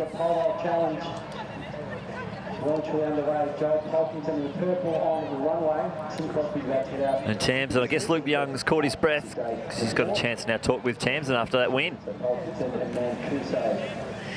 He has just caught his breath, but you did say that it was a tough race. Yeah, it was. It was slow at the start. None of the boys wanted to take it. I got stuck in the lead, and then a few of the boys decided to push past and put the pace on, and yeah, it got pretty quick in the end. Well, I mean, that's actually really good practice for championship racing because that can be what it's like. But it was pretty physical in those that early stages, wasn't it? Yeah, well, I missed out on a lot of the physical stuff because I was out in front. But it was a lot of the boys, like there was a bit of shouting behind us, but it was all right. Like, got out in the lead and stuck out of trouble. It was nice. Well, I mean, you had a really, really fantastic season early on. You've run very fast over 800, very fast over 1500, and your New South Wales Championship 3K in November was brilliant as well. You could possibly qualify for 3 events at the World Under-20s. Is there one that you're targeting more in particular? I'll definitely target the 1500 because it's my pet event. Running some quick times, ran over at the Youth Olympics last year. And yeah, it was just a nice event. Nicer than the 3K?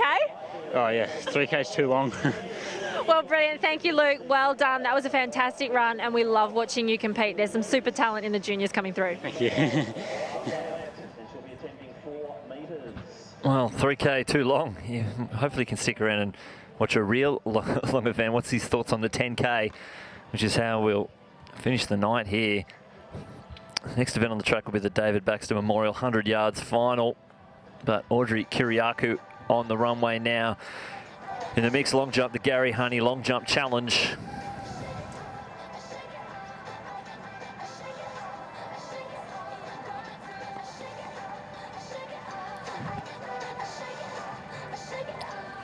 Over the board on that one. For Kiriakou, the 2014 World Junior representative in long jump.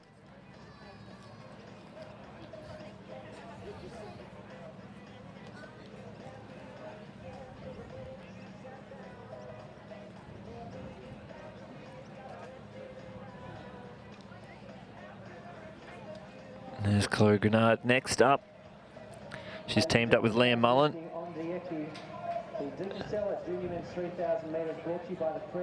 From Preston Athletic Club. To make the presentations on behalf of the Fred Lester Distance Running Fund, please welcome life member of Athletics Victoria, Neil Ryan.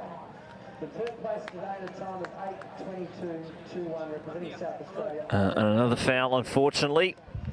In second place, time 8:22 exactly from West Australia, Clay Robinson.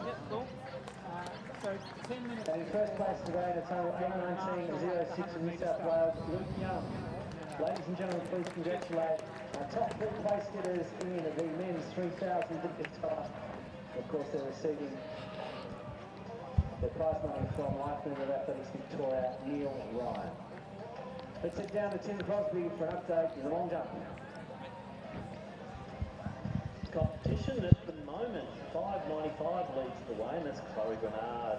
We've also got 5.86 Audrey Kiriakou, on 5.71 Karina Minko, and 5.68 Melissa Foster. In the men's class, Paul Parker, 7.28, the best effort there. 6.80 in the expedition, which is Harrison Williams, and 6.71 from Ryan Hatch. Oh, absolutely. I'd love to help. Yeah, I'd love to. So, what's her name about? The girl who's running the 4x, who ran the 4x4 earlier tonight with her. She's about to come with me. Oh, is she? So she's going to run with Tony and her with me. Right. So that'd be, are they same age, aren't they? Yeah. But she's not running with Tony. No, but it's in, at least there's a knowledge. So we'll chat this week. Yeah, all right. Hey, Matt? Yeah, definitely love that. So hopefully see a white flag. There we go. So we've got a legal jump. From Harrison Williams. Just having a chat with Alwyn Jones on the side there. I just saw him. He just came in. Back over to the pole vault. What's on now? I don't know. The women's 10,000's on at 7:30. There must be another event. So 100 yards, I think. It's our team light blue athlete Dalton Domidio. He's teamed up with Olivia Gross. I'm glad we got a team together then, because we were struggling to get a team ourselves. Yeah, that's pretty poor. Oh, in the 100 yards. Oh, the 100. Yeah. I think going back to the No. It's definitely 18. Oh, yeah. I thought that was a bit of a surprise. Okay, in 100 yards. Okay, Ronnie? All right. Hello. No good there. Montana Jachenko, no, sorry. And we have Melissa Foster, get my uniforms mixed up there. It's Foster.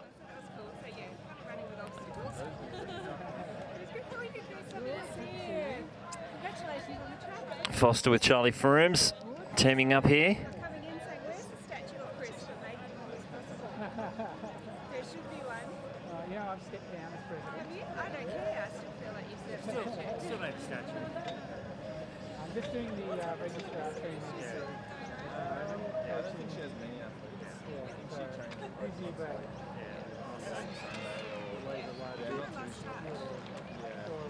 I know Will Seaton's coach Harry Blackburn. So here's Pocklington. Team Purple. And a massive jump. He's gone with the Continental Cup Asia Pacific singlet to get his purple.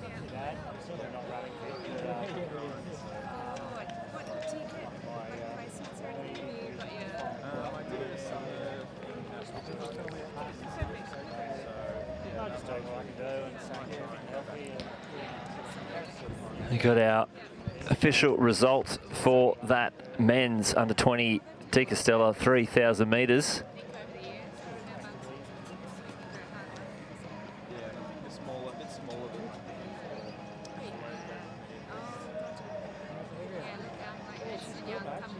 As we see Minko get one on the board. So Luke Young, 8:19.06. Kai Robinson, 8:22 flat. Isaac Hayne, 8:22.21. Drew Thomas, 8:22.28. Drew Fryer, 8:23.94. Will Lewis, 8:26.34. Kang Nayak, 8:26.81. That's Dalton Domidio on the runway. Ed Marks, 8:26.93. Liam Back, 8:39.59. Callum Lang, 8:40.35. Aidan Roberts, 8:50.48. Thomas Selwood, 8:58.88. And Harry Norman, 9:10.44.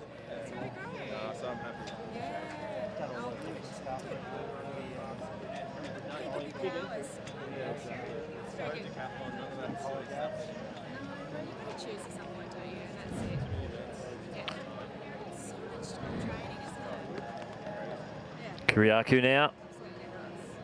It's much better on the runway, just bailing out of the jump. Got the white flag, definitely on the board. First one was well over, but she didn't like it. So James Woods next on the runway in the hooker pole vault challenge. So James Woods. Next up, All Schools champion. Jumped to 480 over in Perth. Team Yellow was Alicia Kenshall.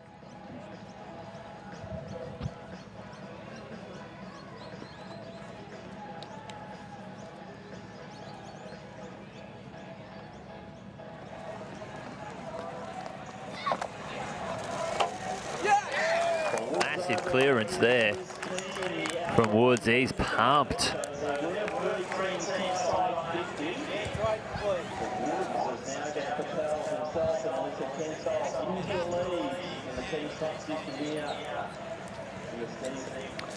And he's put them into the lead with a combined 8.65. So James jumps 4.75. There's Chloe Grenard. So the bar will go up to 4.90 next. That'd be a new PB for Woods if you can get that. Champion, state champion, national champion, David Baxter. Let's introduce the field in lane number 1, representing Western Athletics. We have Luke Stevens. Lane 2 from Glen Hunley, Brendan Ashcroft. So Domidio, he needs to clear this to get Tim Light Blue back in the mix. No, not missing that one. In lane 6 from Glen Hunley, Chris Byron. In lane 7 from St Kevin's. In this event of 2010 with number 946, Joel Bean. So our previous race, it was going to be a heat. Also from Athletics Essendon, Yara Conte. And in lane 10 from Glen Hunley, Jesse from McKenna. This is the field in the final with David Baxter, 100 yards, Championship of Victoria.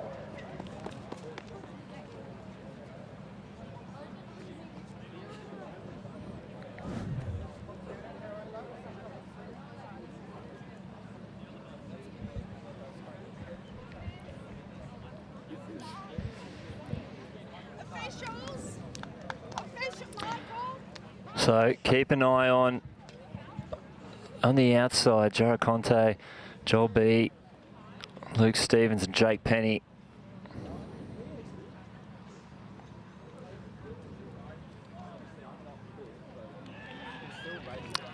$100 yards.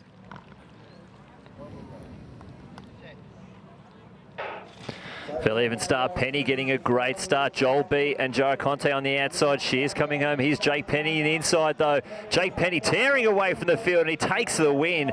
A massive run, 9.80 on the clock. But Jake Penny, Geelong Guild, good start. He looked fairly even through transition, but he absolutely tore away from the end. A little tight between B and Conte at the end. A bit wobbly at the start from Penny. But once he got comfortable, he pulled away from the field. We'll look down the bottom between B and Conte, and B taking it in second place, but no mistaking the winner, Jake Penny from Geelong Guild. Big win. He's earned himself a chat with Tamsin. Hopefully we get that sorted out soon.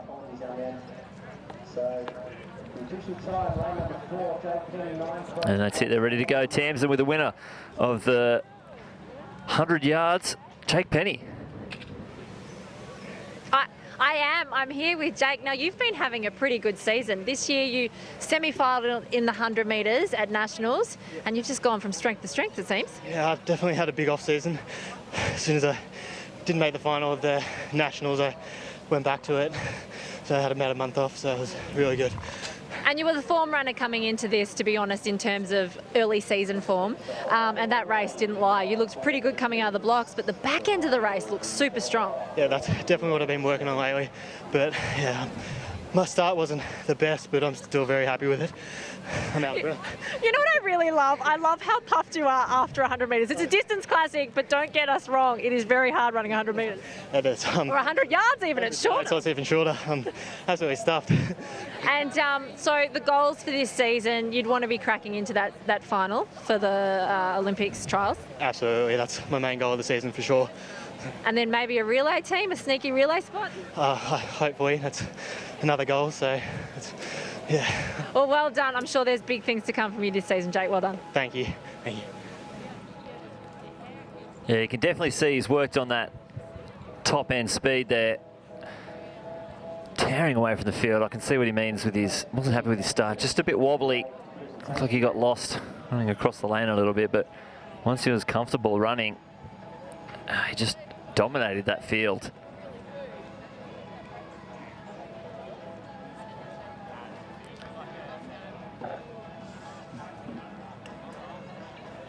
.981, the official winning time.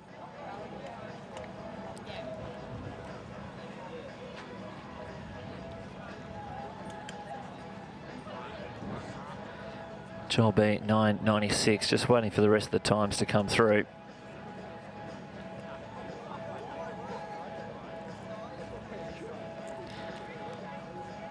Alicia Kenshall.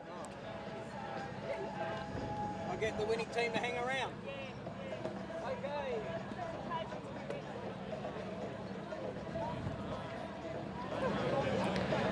So our results, Joe Conte, 10 flat. Cameron De Bruin, 10.11. Luke Stevens, 10.16. Jesse McKenna, 10.23. Tristan Shears, 10.25. Corey Baker, 10.33. Brendan Ashcroft, 10.42. Chris Byron, 10.60. But Jake Penny, the winner, 9.81 from Geelong Guild Athletic Club. And the David Baxter Memorial, 100 yards, sorry.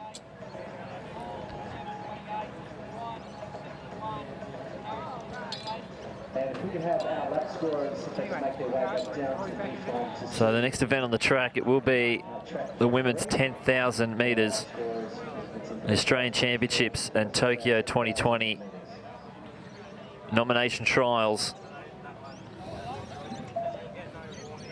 Not too far away.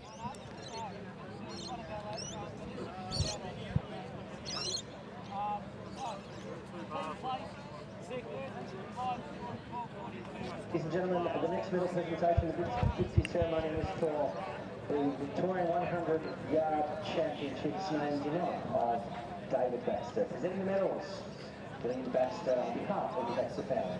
In third place and the bronze medalist in time of 10 seconds exactly, representing Athletics Essendon, Yara Conte.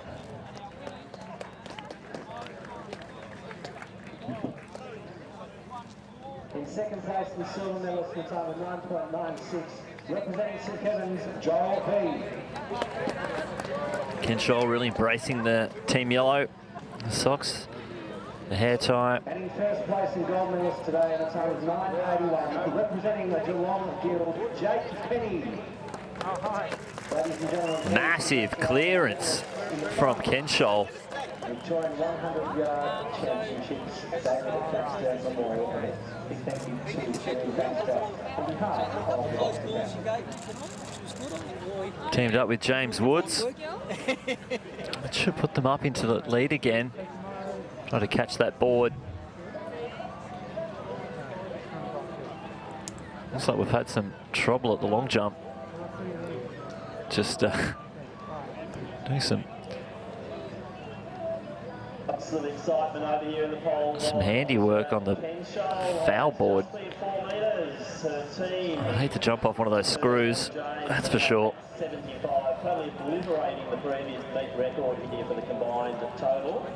So just taking it home, and they're done. 7 metres off her personal best of 4:05 and only 7 off the world junior qualifier.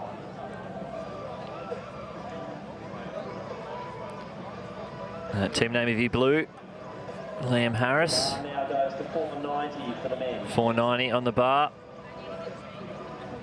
He's teamed up with Cassidy Bradshaw. 490 on the bar.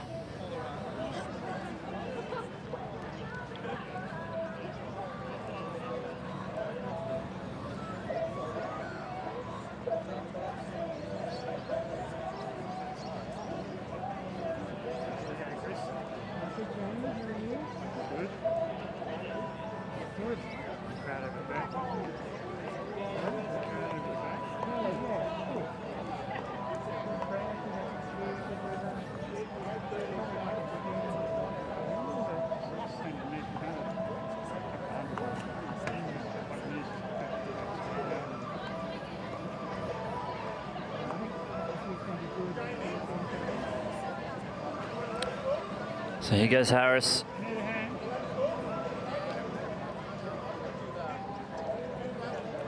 Oh, thankfully, semi-safe landing, but no good on the first attempt. 490.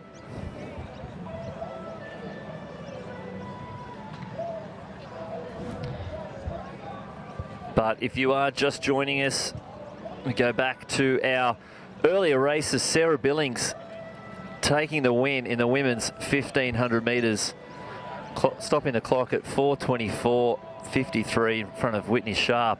And in the 100, it was the white hat of Callum Davies on the outside, blowing past the athletes for a massive PB, 3:43.51, with Risley 3:43.73, James Hansen and Cody Shanahan rounding it out.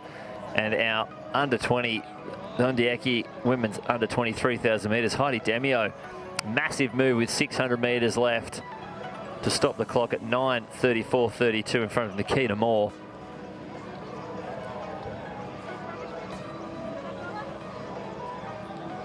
Big run there from Demio. And in the De Castella under 23,000, Luke Young, he held the pace at the front with Isaac Hayne, but a big sprint on the last lap stops the clock 8:19. And Hayne just gets pipped at the end by Kyle Robinson, who went 8:22 flat, but he held on for third position, 8:22.21, with Jude Thomas also in the picture there, 8:22.28. You see Joel Pocklington, Team Purple. Himself and Tamara Mancuso teaming up. I'm home. This is my home.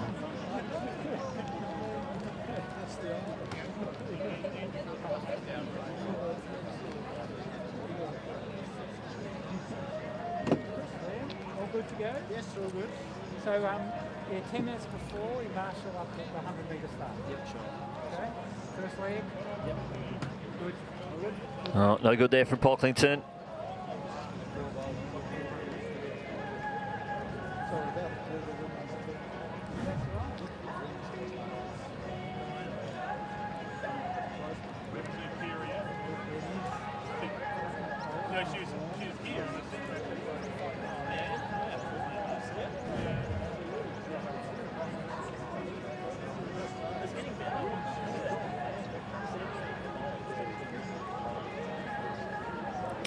So here's Lachlan Burns, Team Black, with Grace Bath teamed up together.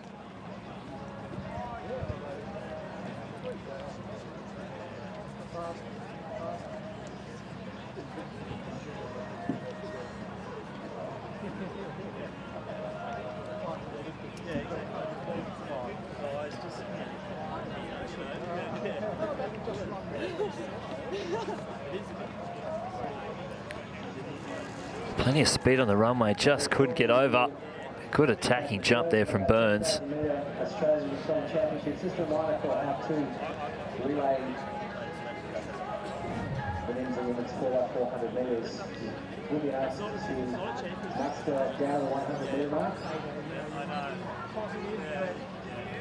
So you can continue your wide in lanes 10 and 9, but please do not come down close to the finish line.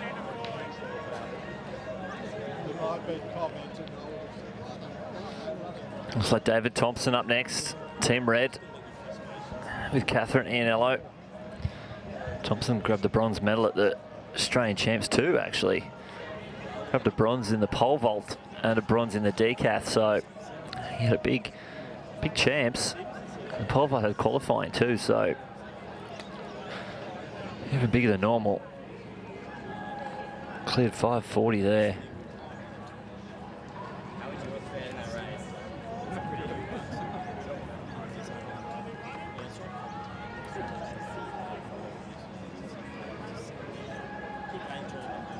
He's coming off a pretty short run up.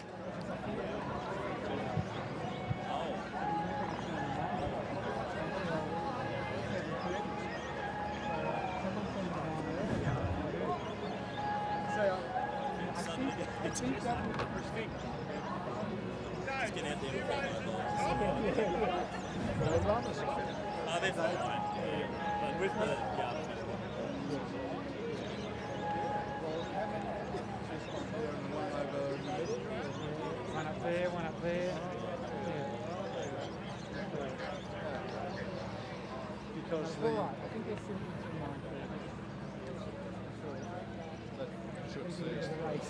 Should see us. 8:30. Oh, good clearance there from Liam Harris. Sneaks over the bar. So the bars are 490 the power vault. Liam Harris over. So getting to the business end of the competition in the Steve Hooker pole vault challenge.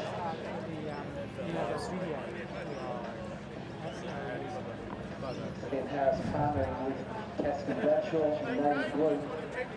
On the runway, James Woods in yellow. James Woods next up. We just threw everything in your room. Oh, that's okay. Sort it out from there. Yeah. So I spoke to Jeremy and I'll ring him up. 290, 710 for James Woods.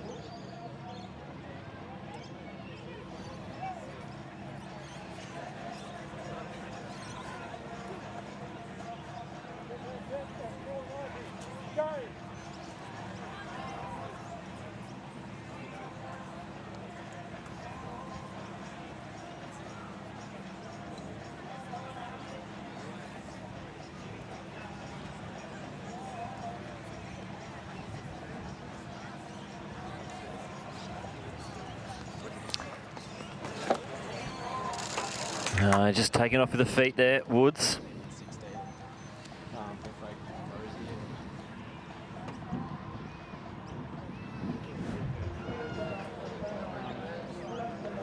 Yeah, well, I mean, we'll think I was about kind of that. assuming.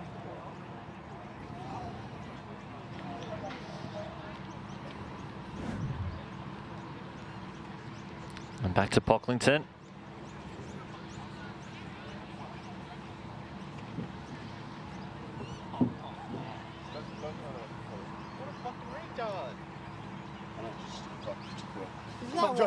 Is that why she was fucking with the Oh, yeah.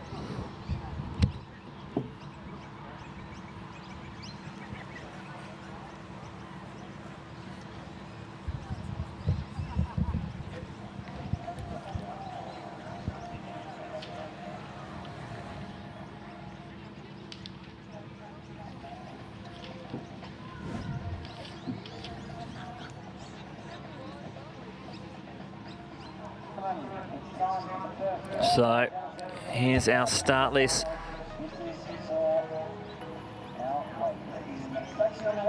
For the first half of our main events.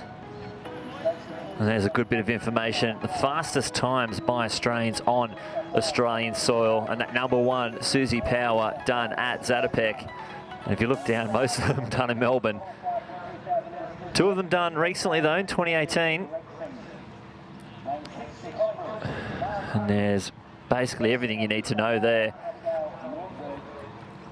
An Australian soil best done during the Olympics. Fun fact, they had heats of the 10,000 metres at that Sydney Olympics, so that was an Olympic record there done on the second go around.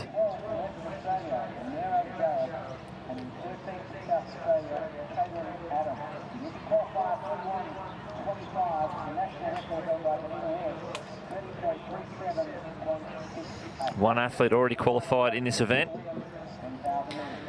Ellie Pashley, she did that in Doha.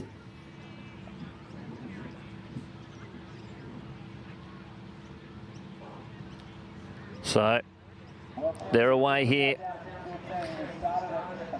Hip #1, Katie Gamble. In hip #2, Kia Fry. Hip #3, Emily Bricicek. Hip #4, Sarah Marvin.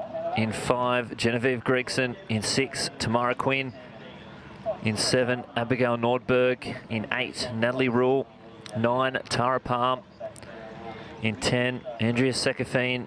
In 11, Rose Davies. In 12, Neera Jarab. And in 13, Caitlin Adams.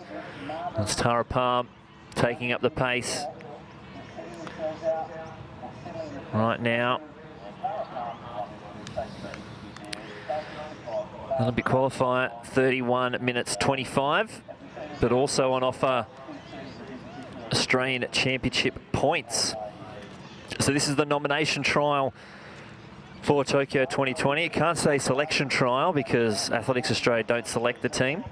They nominate the team to the Australian Olympic Committee and they make the selections. So this is just the nomination trial for this championships. And the points is a B-level competition because it is a national championships. And the points, the bonus points, as well as their time. 60 points for first, 50, 45, 40, 35, 30, 25, 20. So points from first to 8th.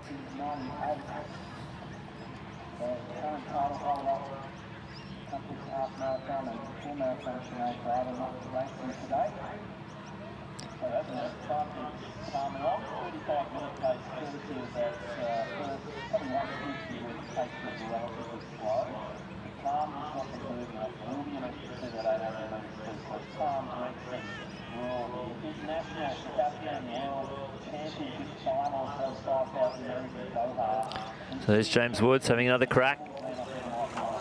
Oh, no good then. Better attempt than the last.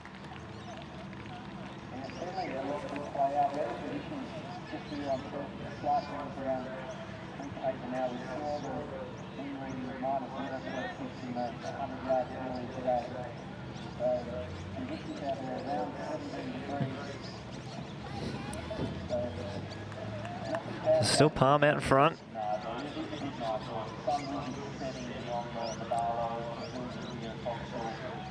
Gregson just tucked in shots. She did win the Bernie 10. Hasn't had a lot of break. Samara Quinn just tucks in and then back to Rule. But Jen had such a short season last year. Just ran it through. It's been pretty good off the track, on the road.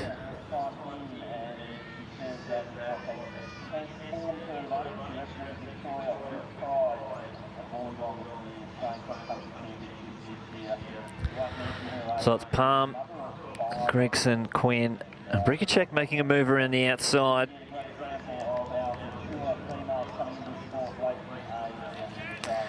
So, with one athlete qualified, Ellie Pashley, outright, getting that time at the World Champs. Sinead Diver was 0.49 off that qualifier.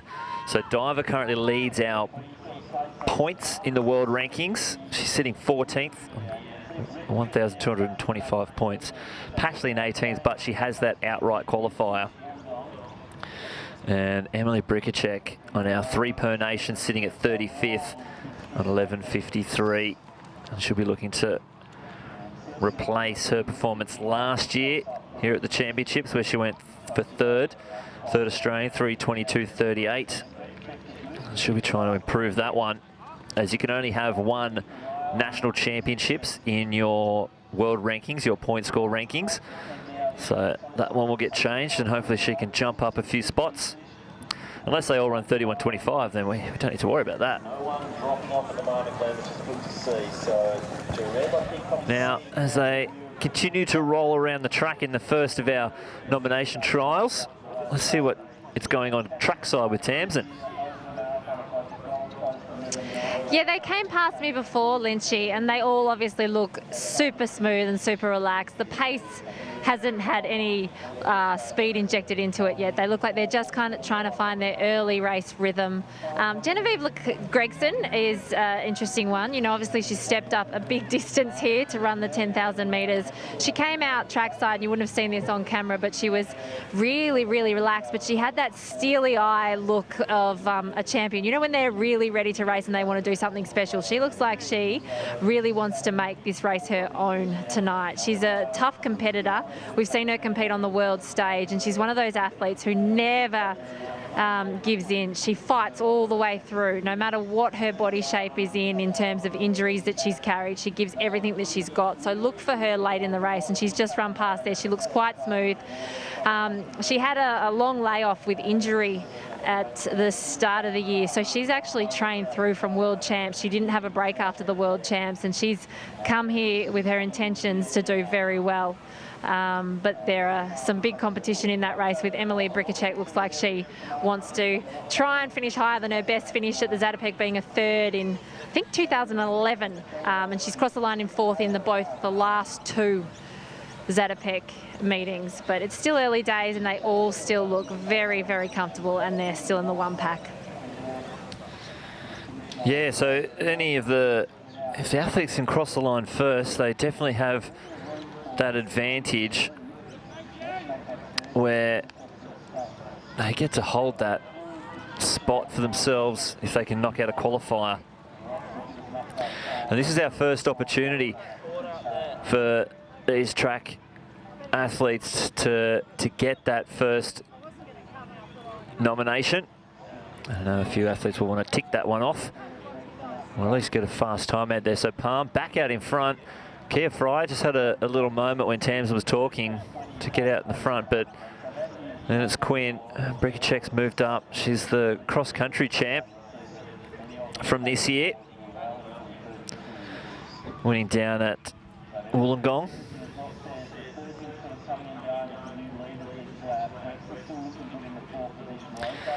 So it's a tough qualifying time though, 31.25. You have to break into the top 5 all-time Australian performances, with 5 currently sitting at Sinead Diver in Doha at 31.25.49. She came 14th. Let's see, Alicia Kenshall. No good on that one in our Steve Hooker pole vault challenge.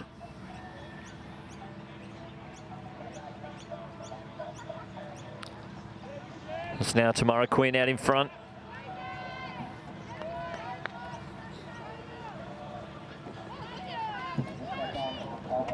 So Quinn, Palm, Brikacek, Gregson. Looks like Rule still in there as well. And then the Canadian, Sekafine. I think Rose Davies just tucked in as well as Kaylin Adams. So single file at the moment, 19 laps to go.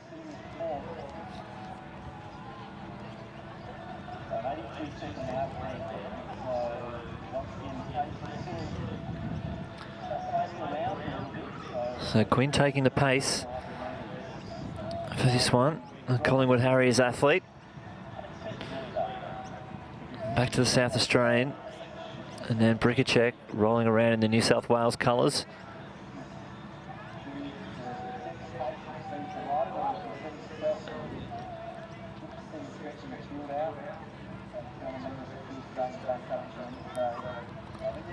Rose Davies, easily the youngest in the field here. Up in 5th place at the moment. And Caitlin Adams, Rule, and Sekafine, the Canadian.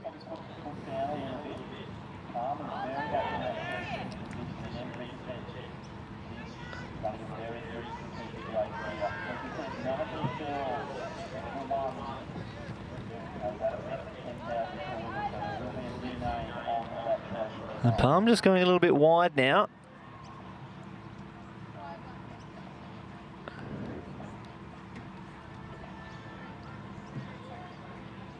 Sure why the pace not slowing down too much. 18 laps to go.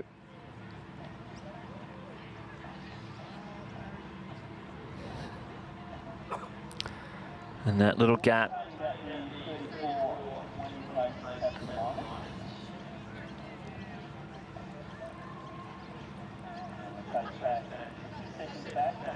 Looks like Abigail Nordberg just leading that second pack.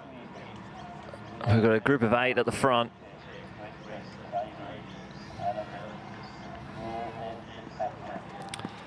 And then, yeah, Nordberg, then Fry just leading that second group. And still Quinn, Palm, Brickercheck, Gregson, Davies, then Palm, sorry, Adams, Rule, and Sekafine.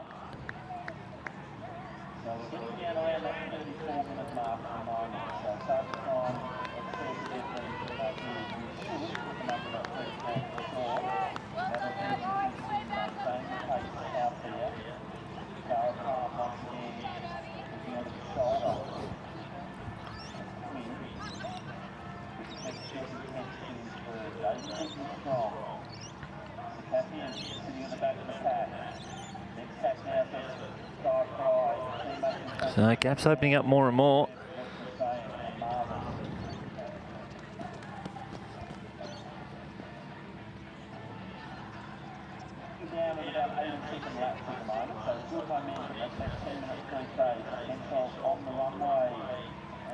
Ken Scholl missing out there on that jump.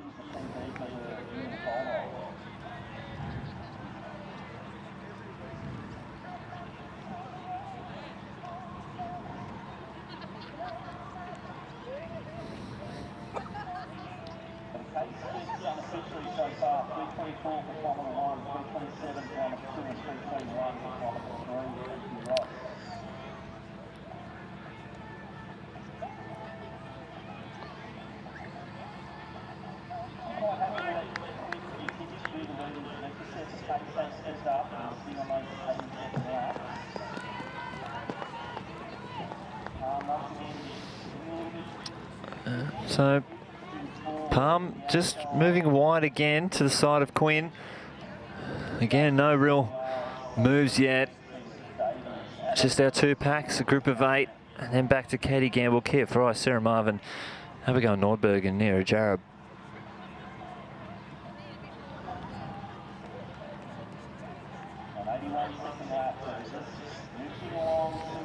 Looking for that first Australian title for the 2019-2020 domestic season.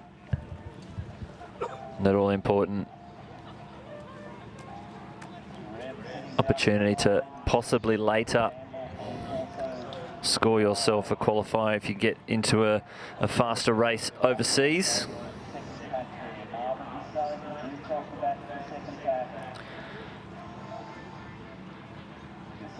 We have 3 athletes in that top 35. And Brickercheck currently with 2 scores under her belt. Her 3rd place at the Oceania Champs. And her 3rd Australian place here at Zatopek in 2018. So that Oceania Champs score will stay there because it was an area championship. And she'll be looking to replace her 2018 Zatopek performance. So she'll be looking for, she wants to move up the rankings, even just 1 point jumps her up a spot. She'll need to go faster than 32, 22, 38 or her 3rd placing. And she wants to bump that up. It would be hard to improve on the already qualified Ellie Pashley and the 14th ranked Sinead Diver.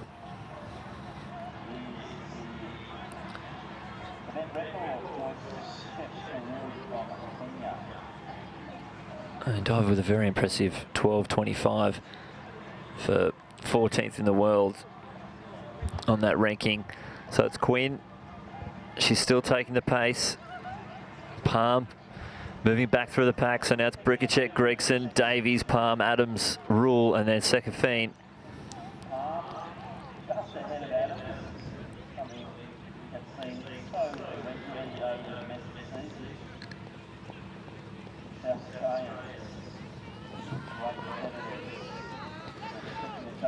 The gap back to the chase group, not really extending much, so the pace is the same through both.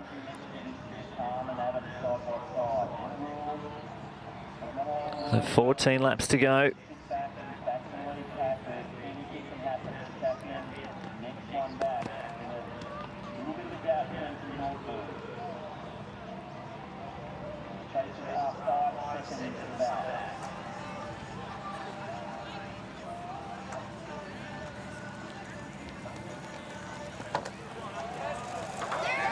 Massive clearance there from Kenshall. Huge jump. She's pretty pumped with that one. Big hug from the teammate James Woods. Our teammates, the All Schools champs, only a couple of days ago, last weekend. And their teammates again, I think that might have just put them into the lead in that Steve Hooker pole vault challenge.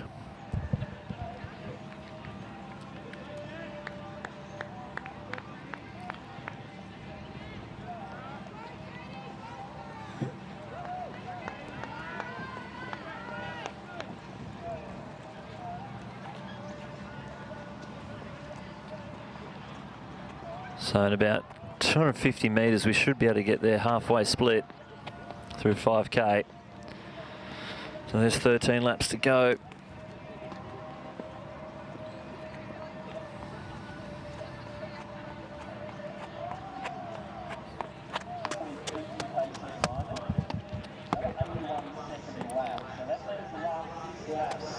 Varying between 80 and 81, so Quinn in the groove here, sitting around that 10-minute 3K pace, the 82nd lap.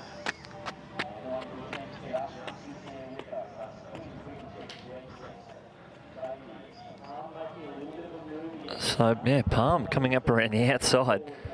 And there's your halfway split there. Just under 17 minutes. I'll move around the outside. Palm, she had enough. So I don't know if there was a designated move to go at 5K in, but they weren't happy with the speed of it. But Palm, she's taken the reins of this. She's out in front of Bricicek's following Gregson, Davies, Adams. So Quinn now starting to fade back.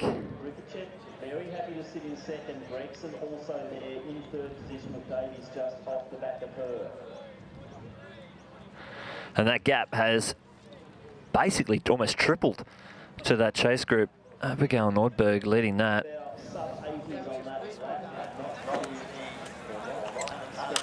No good there from Liam Harris.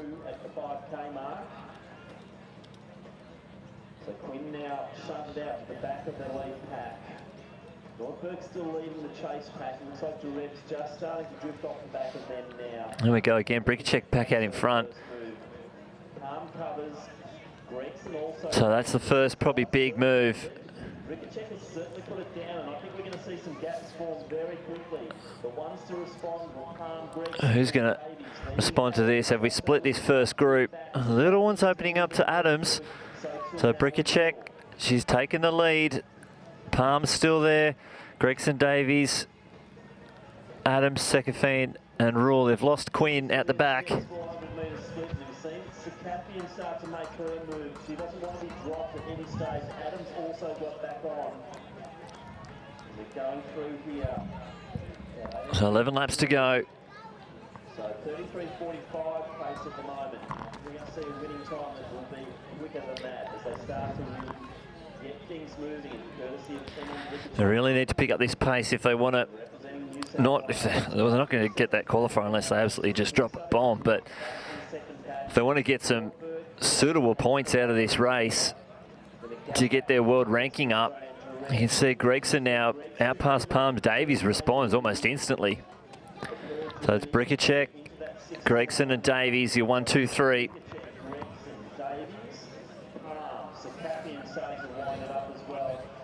Trying to go with a gap dental rule, so the gaps are really starting to come thick and fast at the moment as they head into the latter stages of this Zatopek 10,000 metres for women.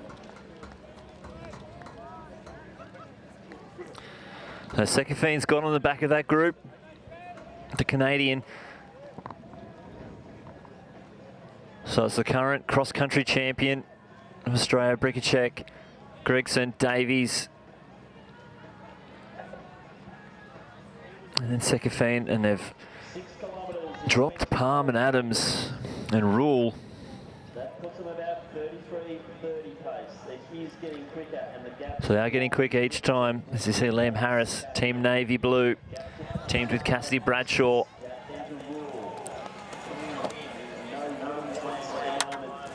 No good there. But Adams is making a move around Palm. That's a tough run to try and get back onto this lead group of 4 from back there. Palm trying to respond.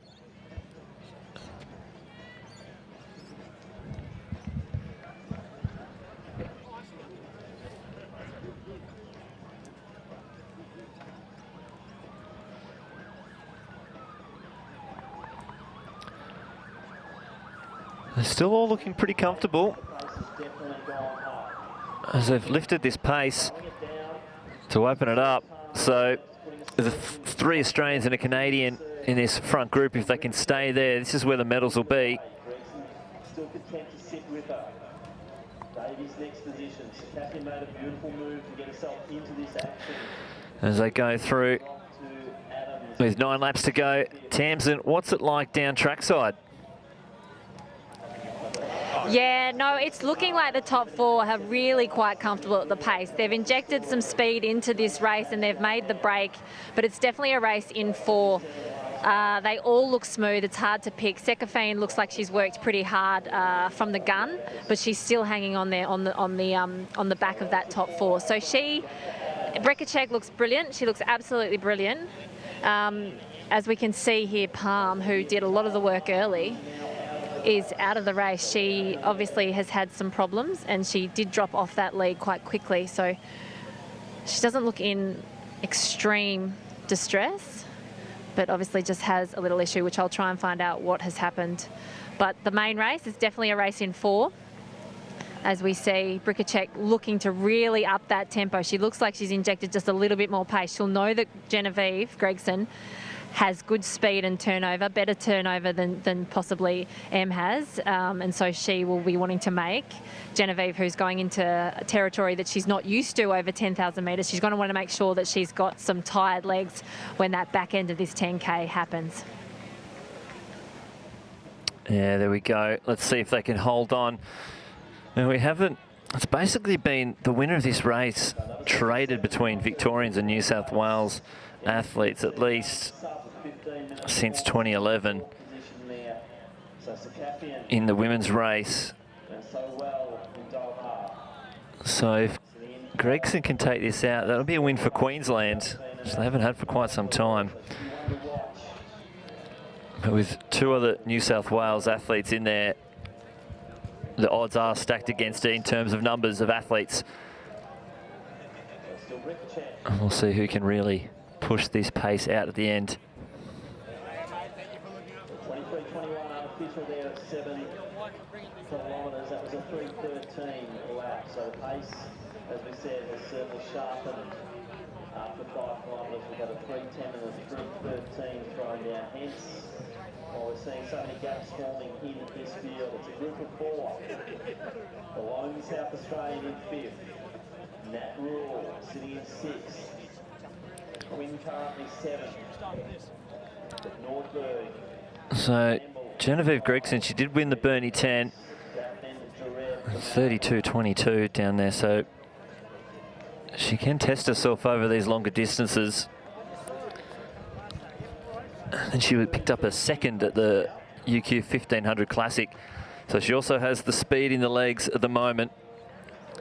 I don't want to think about it too much, but if there's a gap just opening back to Davies, it's not huge, but it might be significant. Sekafine, she doesn't want to get stuck behind Davies if she's fading, but Davies senses that little move from Sekafine and responds. And whether that helps her or not, it seems to be back even gaps now and even spacing between these first four. But Bricacek and Gregson both look very, very comfortable.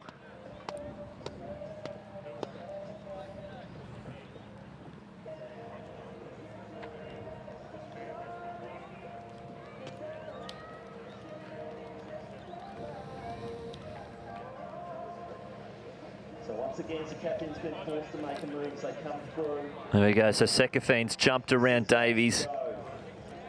Davies just drifting slightly. So captain went out and around into third position.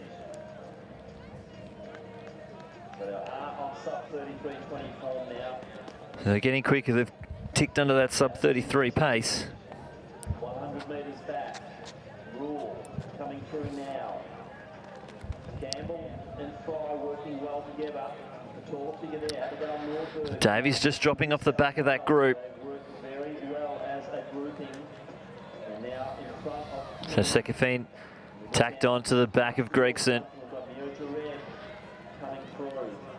And they're leaving Davies behind now. Past the cage, and there is another gap forming. Davies. So I think we might have lost Davies.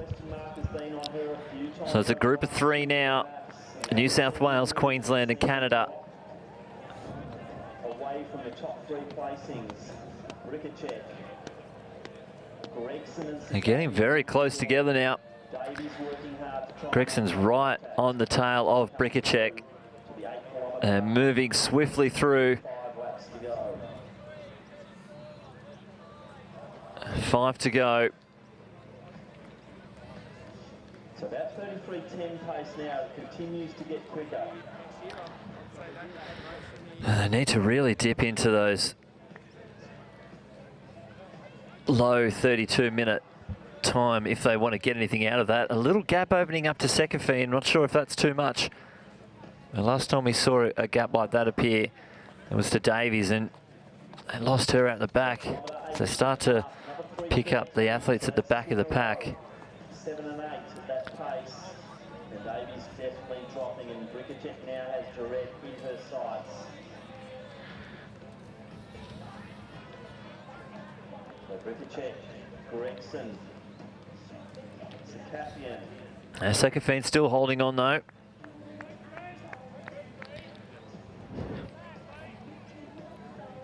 Amy Gamble now doing the work out front, and they've now gone past Nat Rule as well. So Rule dropping. So the wise pacing set earlier by Nordberg certainly paying off for that group of three as they continue to chew up. So they've passed the first of the tail end athletes. 4 laps to go. Bricacek, Genevieve Gregson and Sekafine. So it's now on track for a sub 33. They're getting faster and faster each lap. Here it's the nomination trials for the Tokyo 2020 Olympics, the Australian Championship for the 10,000 metres. The first one on offer. You can put yourself in a real good position for 2020 with a good performance here. Gamble, Fry, Nordberg.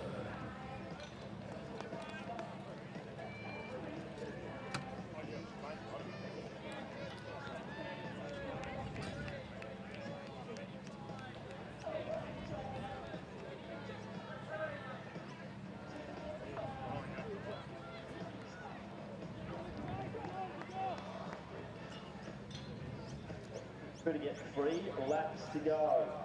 Bricacek done so much of the work for so long in this journey over the... We'll see who's got the legs. When they hit the line, 1,200 metres left. Who's got the goods for this last 3 laps? Gregson looking superb, sitting in second position. But Bricacek, has she got anything more she can pull out of the playbook? So we'll see who's got the most in the legs. The famous rivals, the 2 Olympians, the 2 World Championship representatives, sitting right on her. So it's Bricacek, what a brave run this has been. Setting the pace, getting them back under 33-minute pace. Establishing a big gap now to Davies. 3 laps to go for Adams.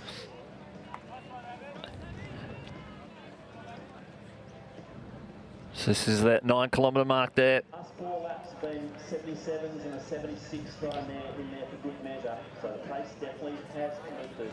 And they've injected a little bit of speed. 15 kilometres, they go through 9, 2.5 laps to go. 29.46 unofficial at the 9k mark. So they're into the last kilometre of this Zatopek. What a great race. This will be another memorable race at Box Hill in Zatopek history. 3 women in the last kilometre, all together. Bricacek leading, Gregson in second position. So 800 metres left to go here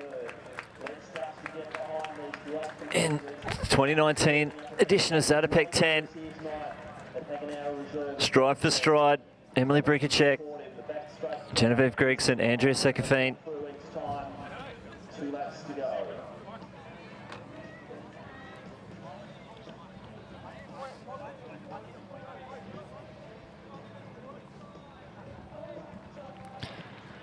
Still no major moves.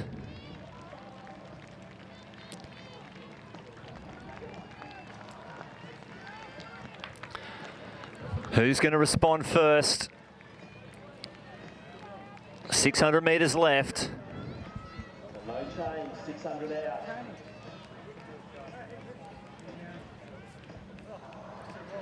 No need to commentary at this stage, everyone can see what's playing out here. This is a great race.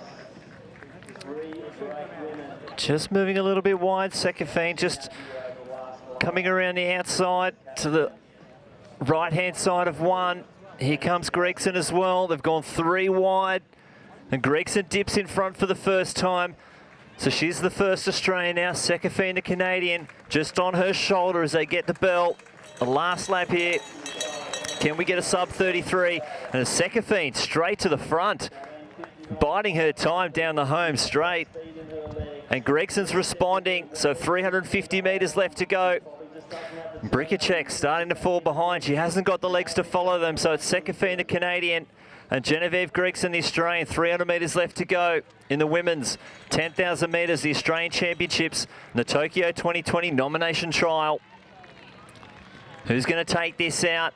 Who's going to have the legs over the last 200 metres? Is it going to be the Canadian out in front, Sekafine, or the Australian, Gregson? This will be a first Queensland victory for quite some time. There's going to be a big sprint finish down the home straight. As Nelly Rule, they pass Nelly Rule on the inside, and here we go. Down the home straight, Sekafine moves a little bit wide, but Gregson, she's found something else. She's digging deep. Sekafine, she's trying to come back up the inside, but Gregson turns the legs over, grits the teeth, and she's going to take the win. 32, 47, 84. She's taken out the Australian title. Zatopek 10 for 2019. Bricacek crosses the line, the second Australian. Andrea Sekafine second across the line, the Canadian. We'll try and catch who's going to cross the line in third, but a massive battle down the home straight between Gregson and Sekafine. We'll see who that third Australian will be. But the first 3 across the line, Gregson, Sekafine, and it looks like Rose Davies, the third Australian. So they'll be your Australian medalists. But the first 3 across the line, Genevieve Gregson, Andrea Sekafine, and Emily Bricacek. And there's Adams just crossing the line. And the rest of our athletes just piling in. Some great running here Zatopek held out at Box Hill Athletics track.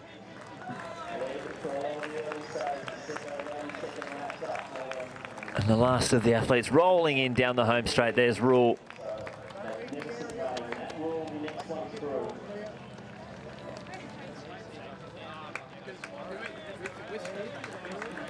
There's Natalie Rule coming across the line. Around 34.20 now, unofficial for Raw. 200 metres out. Here at Jareb, the Western Australian. Pretty good. The weather's good again as always.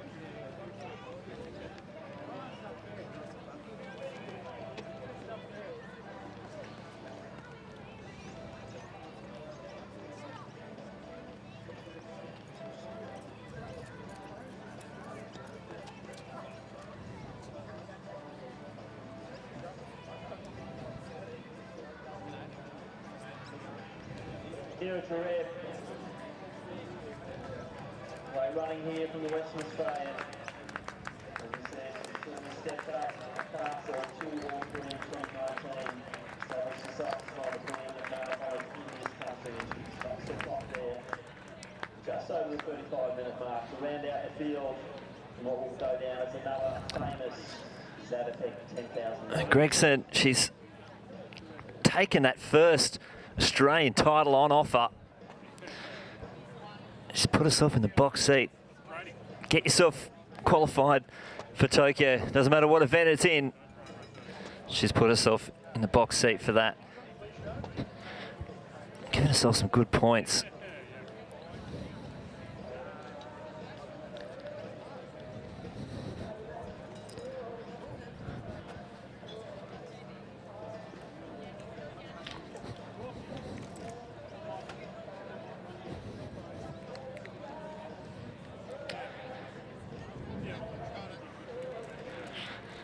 And we have Tamsin Manu down trackside with your women's 10,000 metre Australian champion, Genevieve Gregson. Yeah, I'm the luckiest person here. I am here with Jen. What a fantastic run. Was it a shock, or did you know that you had that form coming in? So I kind of had a little play up my sleeve, because for the last 3 to 4 years I've paced this race. So when I decided to run, it meant there was no pacer, which only suited me. So very relaxed tempo for most of the way, which could only fall into my hands. I was never going to lead. My tactics were stay as far away from the front and leading as possible, and just make sure you're there with the last K. Luckily for me, I had people like Emily working so hard and keeping the pace reasonably honest to get rid of a few kickers. And yeah, it just couldn't have worked out any better. No, so the early pace was slow. Were you thinking, okay, this is where playing into my hands beautifully? Yeah, like I just said to you before I hopped on here, Ryan's like, it's gonna feel really relaxed early, there's no pace, it's gonna be slow, act like a monk and save as much energy as possible. So I honestly just kept my eyes on the girl in front of me, switched off and pretended I was out for a run. I just completely took my mind away from race until it was time to switch on. It's easy for Ryan Gregson, your husband, to say, I mean, he's an Olympic finalist over 1,500 metres, but for us lay people who are watching, how do you just switch off for 10,000 metres to run like that? Well, lucky for me, my coach, I think he is the best in the world at getting people extremely fit. So the anaerobic side of my training is actually my strength. So the longer the race can be in that rhythm and really not up and back, the better off I am, which is funny because I run the steeplechase, which is the complete opposite. But I just knew that if I could take my mind elsewhere, it sounds strange, but you keep your heart rate really low, and the low as my heart rate is means there's more of a kick at the end. So, and I'm not a kicker, so I needed everything I could get. So I was just switching off, getting the heart rate as low as possible, taking my mind elsewhere and imagining what I'm going to do after this few minutes of pain. But it's one of those things, if you have watched your career, your biggest talent is your mental strength. And for the juniors who are watching this and will be watching your interview and have seen this stream, what would you tell them to focus on while they are racing to block out that pain? Because it's incredibly impressive what you are able to do. I think what I've learned over my career, which has been my ace card, is nothing ever goes to plan. So when I've had injuries when I didn't plan for it and had to cross-train for hours on end, you learn how to kind of control your mind and your thoughts to take you away from places that make you anxious or upset or, you know, make you focus on the bad things. So it's taught me in races, when you're running and it hurts, there's no use sitting there focusing on how much it hurts and how horrible this is and why am I out here. You know you love to run, you know you're meant to be here for a reason, and we train for this. It's temporary. As the cliche saying is, pain is temporary but glory lasts forever. So I just remind myself, in 14 minutes from now, I'm going to be the happiest person ever if I execute this plan. And you can break it down. Well, easy to say, but you do it marvellously. Just one final question. The 10,000 metres, steeplechase you're going to go back to for the Olympics, right? So I've already qualified for the steeplechase for Tokyo. So obviously the aim is to go to nationals, run the steeple, solidify my spot. However, I was looking at the schedule, and in Rio I doubled with the 5K. It's not possible this year with the schedule. They've mixed the steeple and the 5 together, but the 10K's on the last night. So, newsflash, I'm going to try make the 10K for the Olympics, but I obviously got to get the standard. So the goal was to win here, get my auto spot, and now chase the time. Well, job done, big tick, well done. Jan, such a great run, well done. You're a fantastic athlete. You're a great role model for all Australian athletes to look up to. We love watching you compete. Well done. Thanks so much. It's so lovely to be here, and thank you to the crowd. It's been awesome. So I actually really enjoyed this venue. Very intimate and close, and I heard every cheer out there. So thanks, guys. Well, there you have it. It's probably a nice little addition there. So if you do the 3,000 and the 5K, you've still got to do two steeplechases, heat and a final, and then the heat and a final of the 5K. But if you do the steeple and the 10, it's no different, because they're just going to have the straight final of the 10K. So in distance-wise, it's exactly the same. I'm sure you know the difference between a heat and final of a 5K and a 10, very different. But in terms of total distance, and if you can work that double, why not? It's an interesting double. The old 3K steeple and 10K double. So now she's on the hunt for the 31.25.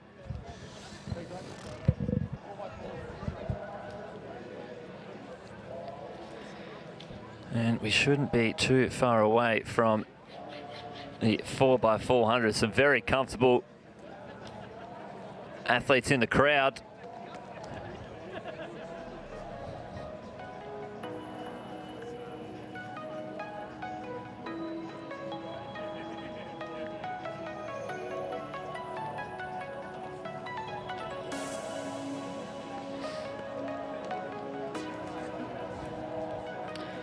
So here's our start list.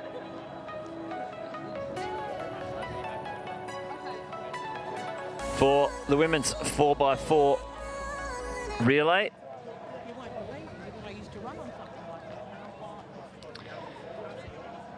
And there's Frankston going out of lane 4.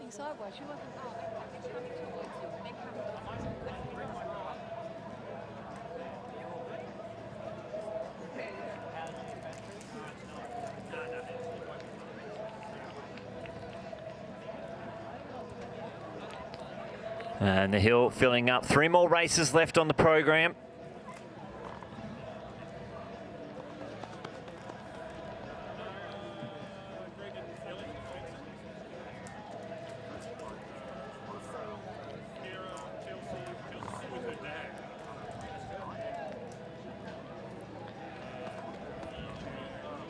For Frankston, if you're heading in the women's 4x400 metres, please make your way immediately down to marching area, which is at the end of the main straight. Just about bring all of our athletes up as the race will start at 8:15.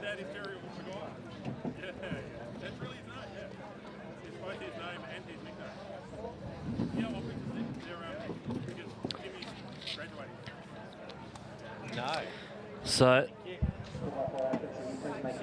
reigning champions, Old Melburnians, had a cracking team last year. I won't be featuring. EXT stands for external, yeah? All good.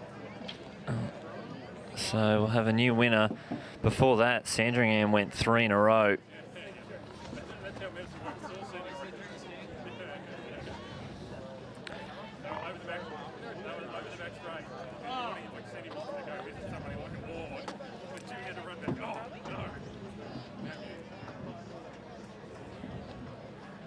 So they're just going through their last warm-ups.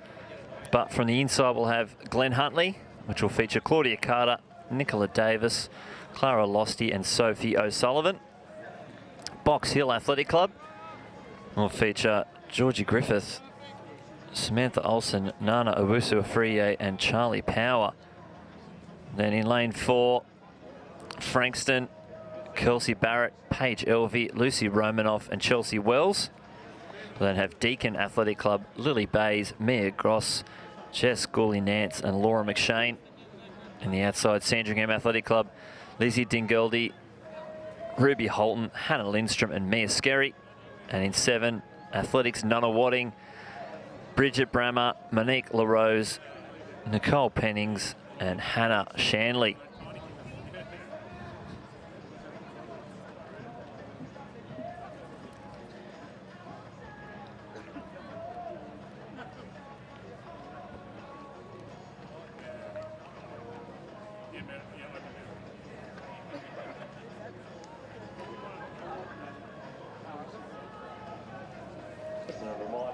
Results from tonight, the right results are on the AD Results Hub.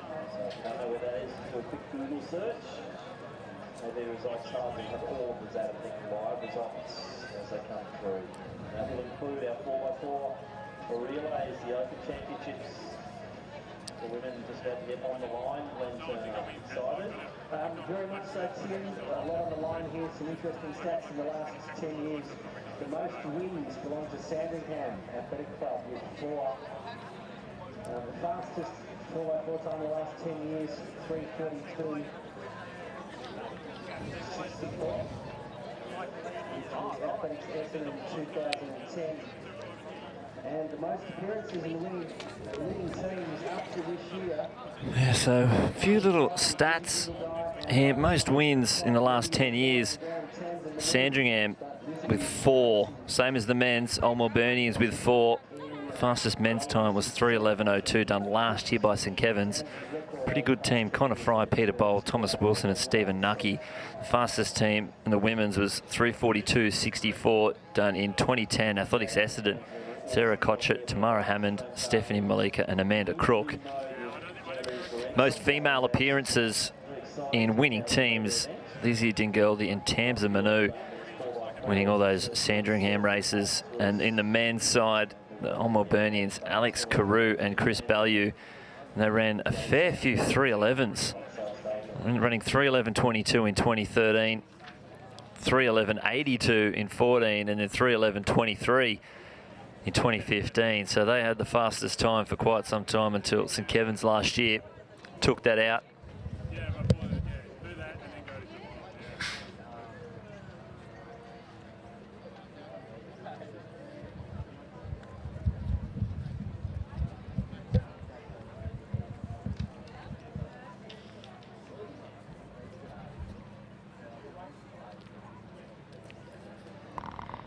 Of the Athletics Victoria Women's 4x400 metre championship. Lane number 2, Rock Red 100. In 3, Box Hill. In 4, Frankston. In 5, Deakin Athletic Club.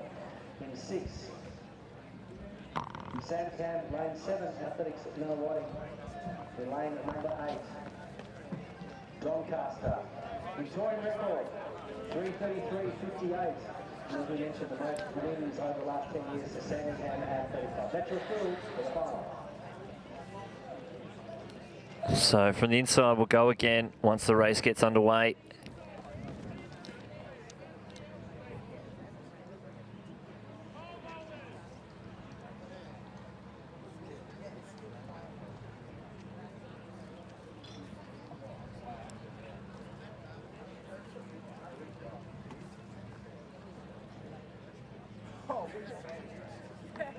On the way back, yeah. Don't you remember? I was in front of you. Oh, yeah. I thought you were next to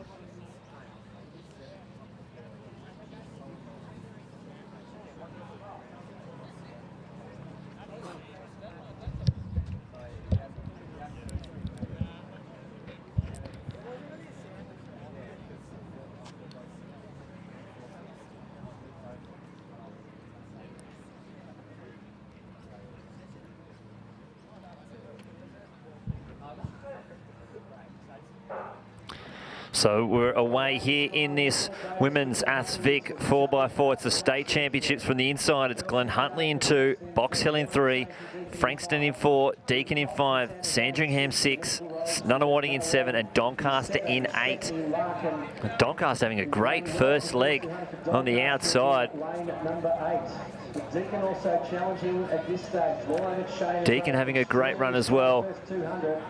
We'll see who leads this field into the home straight. The 3-bend stagger here in the 4x400 metres. Into the home turn for the first time. So Doncaster. Doncaster, a massive lead.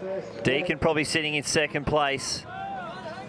Also from Deakin in the middle of the field, setting themselves up. Box Hill now making some moves up onto the shoulder of Glen Huntly. Glen Huntly, so having a good first leg. We'll see who changes first in this women's AthVic 4x4, and I think it's going to be Glen Huntly on the inside with the first change, and a great run here around the bend. They're going to lead this field into the back straight on this second leg. From Deakin, and for Doncaster is Catherine Katsnavakis.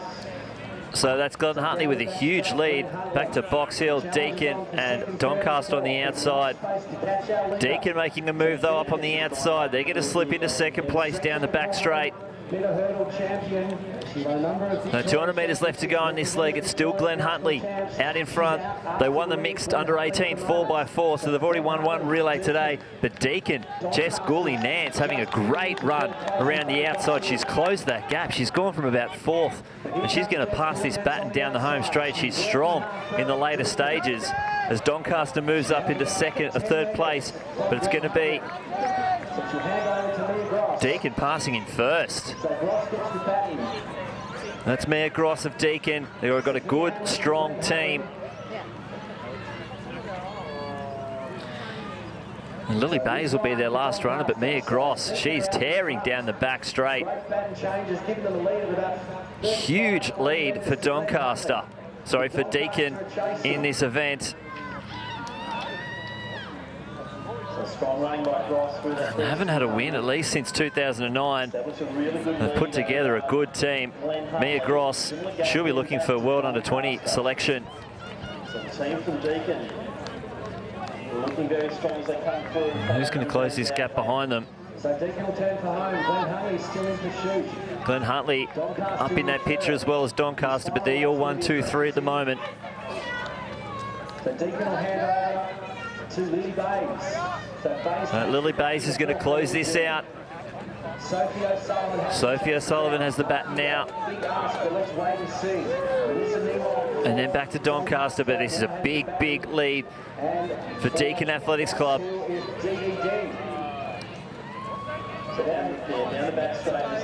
Down the back straight, Lily Bays.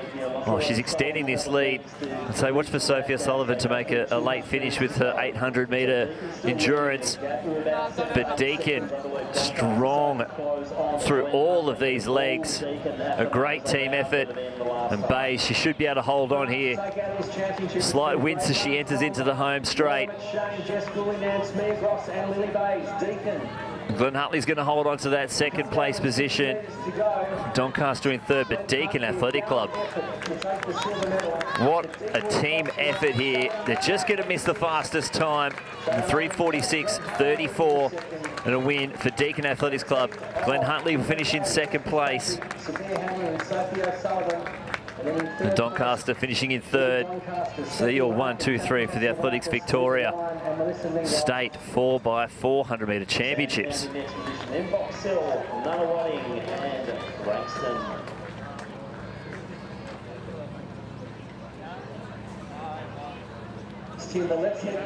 Let's head down to a presentation. This is for the Gary Honey Long Jump Challenge.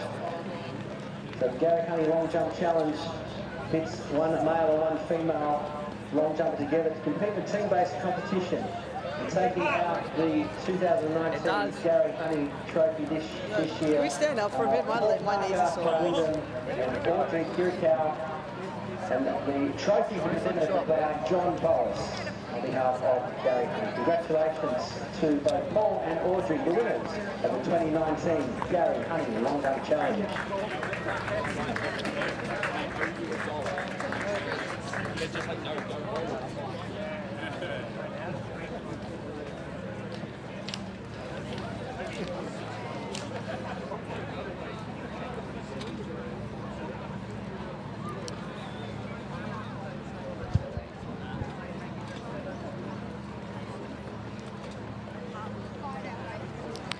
So after that race, Tamsin Manu is down there trackside with the winners of that 4x4 Deakin Athletic Club.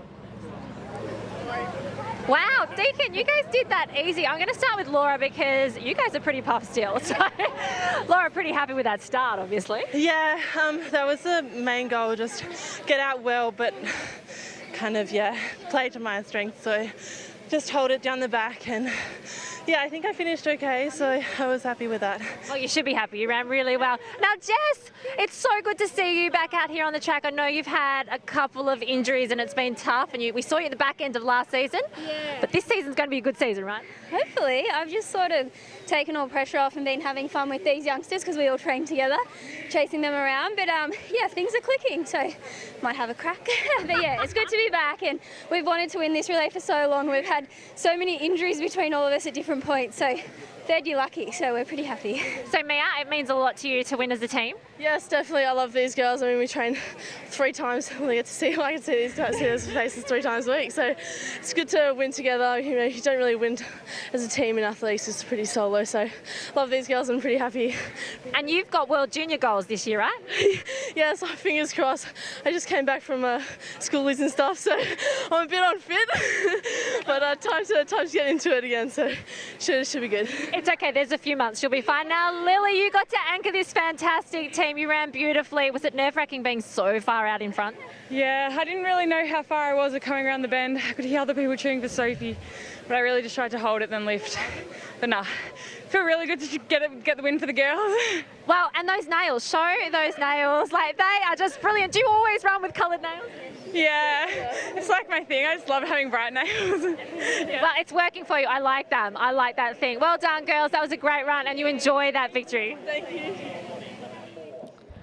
Yeah, well done to Deakin Athletics Club. A great team. We'll see who can pop out the other side in the men's race. It shouldn't be too far away. I definitely wouldn't be trying to run a 400 after come back from school, so Mia's done pretty well there.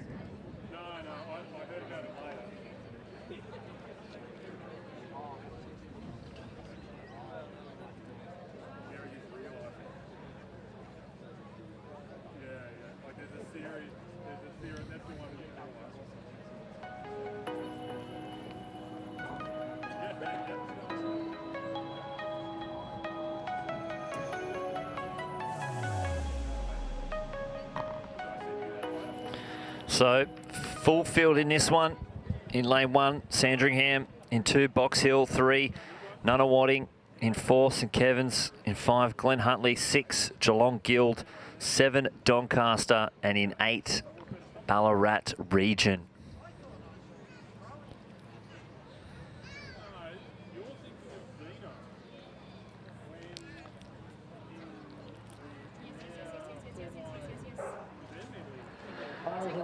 So we'll let them get through their running.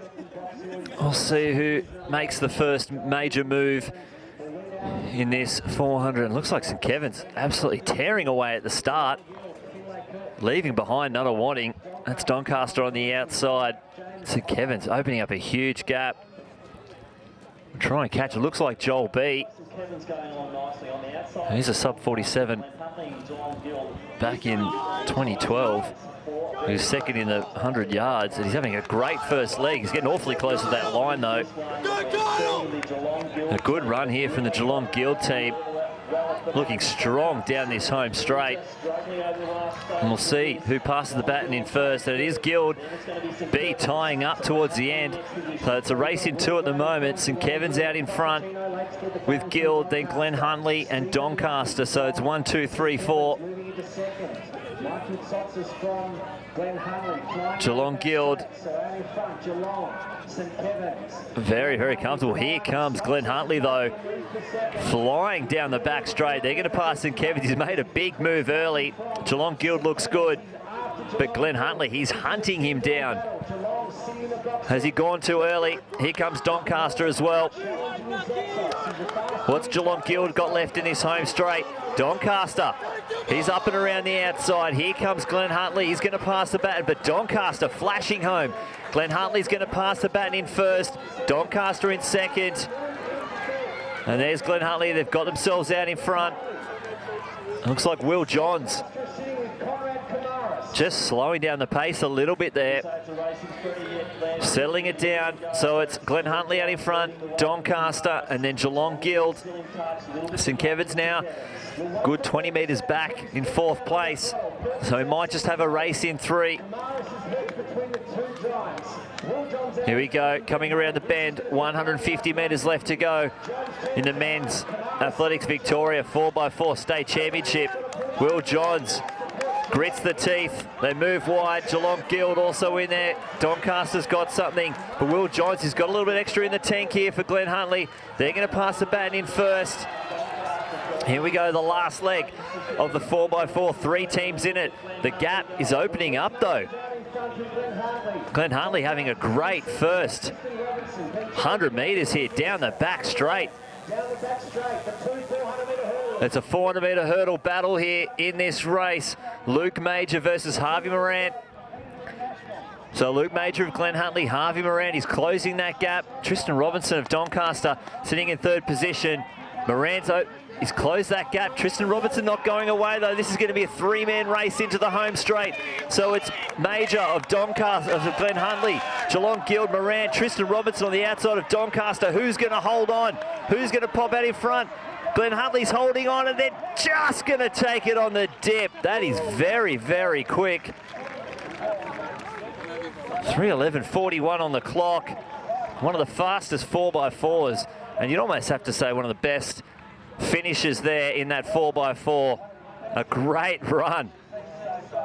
Holding on down the home straight, Luke Major. And that leg, I think it was Michael Tsotsos from Glenn Huntley, his 2nd leg effort, tearing down the back straight to get them in good position. Will Johns held on well in that 3rd leg, but Luke Major fighting down the back straight. A great leg from Harvey Morant to close that gap as well. And Tristan Robinson didn't let them get too far ahead. So Glenn Huntley come out 2 out of 3 relays here today and a 2nd in the women's, but they've taken out the men's Athletics Victoria State Championships here at Zatopek 10 for 2019.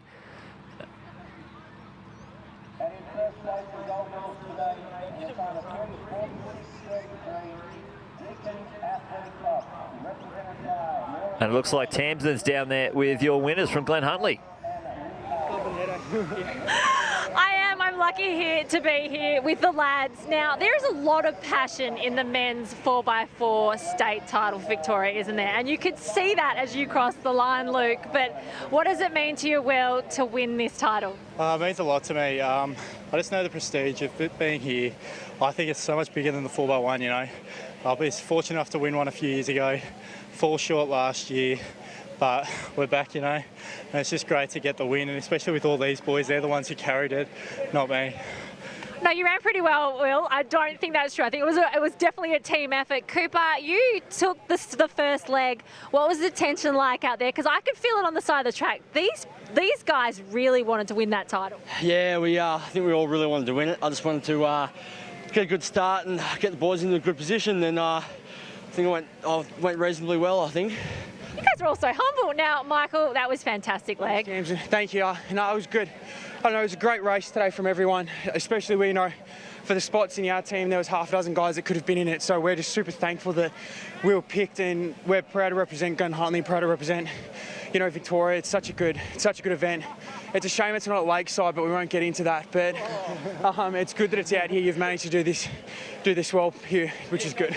Brilliant. And it'd be remiss of me to not speak to Luke, because that last leg was fair dinkum intense. Could you feel them breathing down your neck on that last 100? Hearing the whole time. I just didn't want to let the boys down. I mean, we don't get many chances to run as a team in athletics, and it's nice being able to do that once in a while. But they'll stick to hurdles, I think. It was a brilliant run, and guys, seriously, it's going to be a big celebration tonight, right? Yeah, absolutely. Oh, definitely. My place. We got training first thing tomorrow morning, so it won't be too gnarly anyway. I think the coach will be nice to them, because that was a fantastic run. Well done, guys. Go enjoy it. Thank you. Thanks, Tamsin. Thanks. Well, it sounds like there's training tomorrow morning. I wonder what the sesh is after a 4x400 metres. They've had a cracking run tonight, so hopefully it's just a bit of recovery. Or bulk lactic, which is just going to suck. But replicates the old heat and final. So you've got to do it. Get it out of the way.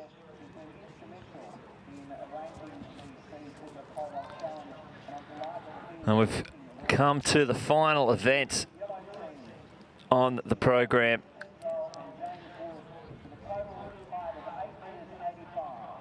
Probably one of the most stacked fields we'll see in a long time. The men's 10,000 metres, the Australian Championships, the Tokyo 2020 nomination trials.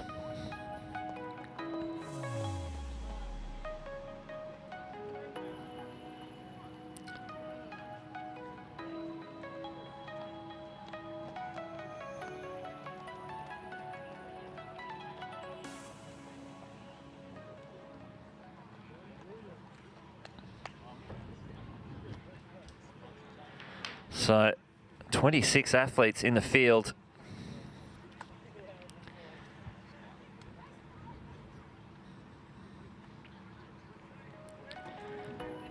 And there you go, the fastest times on Australian soil by Australians. And every single one of them in Melbourne. Well, basically, if you want to run a fast 10K in Australia, do it in Melbourne. And a lot of those Zatopek winners, if you look at the dates, basically, well, I don't know when Bill Scott did it in the 0 month, but every other one was in December.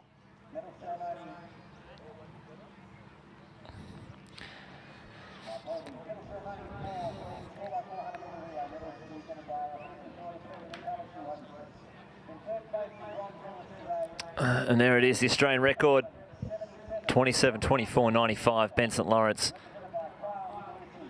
Best on Australian soil by an Aussie, 27:46. Haile Gebrselassie, the best just done ever. That was an epic race. I was there that night. And the 2019 best, Harry Summers. Stewie McSwain going for 3 in a row. And we're hearing the pace, 13:45 through 5K, possibly led by Geordie Williams. That'll be a 10-second PB for him, so it's almost too many people to talk about in this race. Anyone could win it. If you want to get that qualifying time, 27:28. That's the qualifying time. And, well, to be honest, it's the only person, only one person's ever done that in the history of Australia.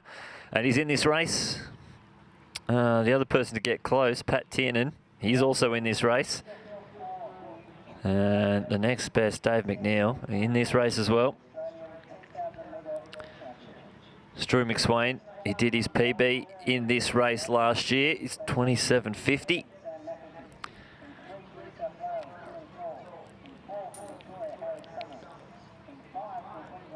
McNeil, he's found some shape. He won our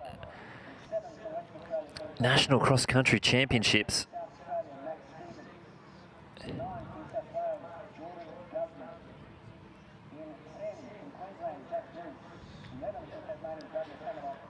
But it's a massive field. A couple of internationals. Jordan Gusman, he's running for New South Wales, so he can win the national title, but while being in a club, but it represents Malta now. 2 of our medalists from last year, Stewie McSwain and Jack Bruce, returning. No Jack Rayner. Harry Summers 4th last year. He's coming back. All our medalists from 17, Stu, Pat and Dave McNeil.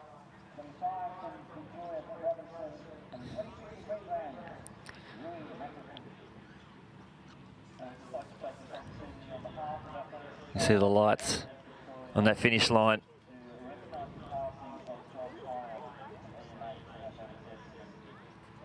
This is a massive field here in this race. Looking forward to it.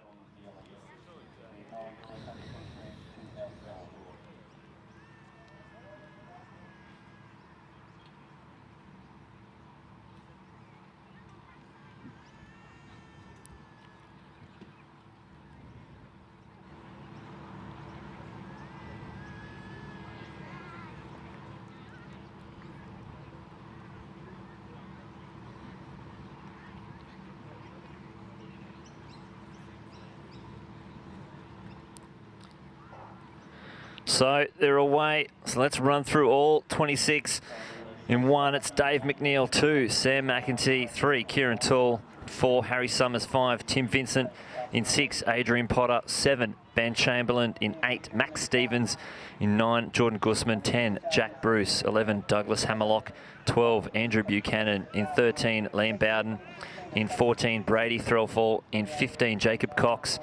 16, Pat Tiernan. In 17, Joshua Macy. 18, Matthew Clark.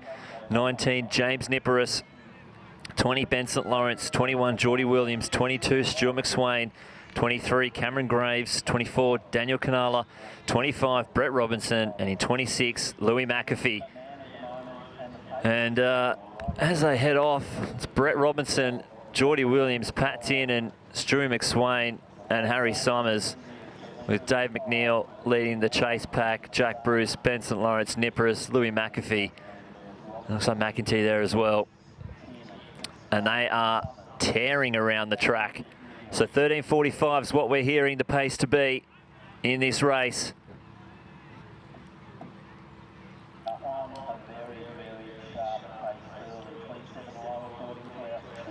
So that's looking for 66 seconds laps.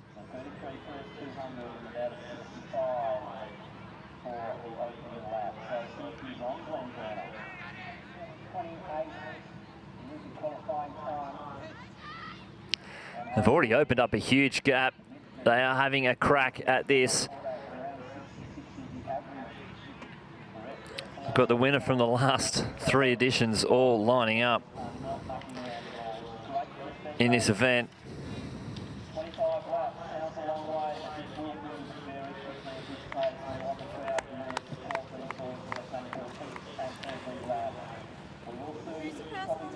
And the only athlete we're missing from our last winners from 2011 is Collis Birmingham, who won in 13. And everyone else is out there. McSwain, Tiernan, Dave McNeil, Brett Robinson, and Collis and St. Lawrence won in 11 and 12.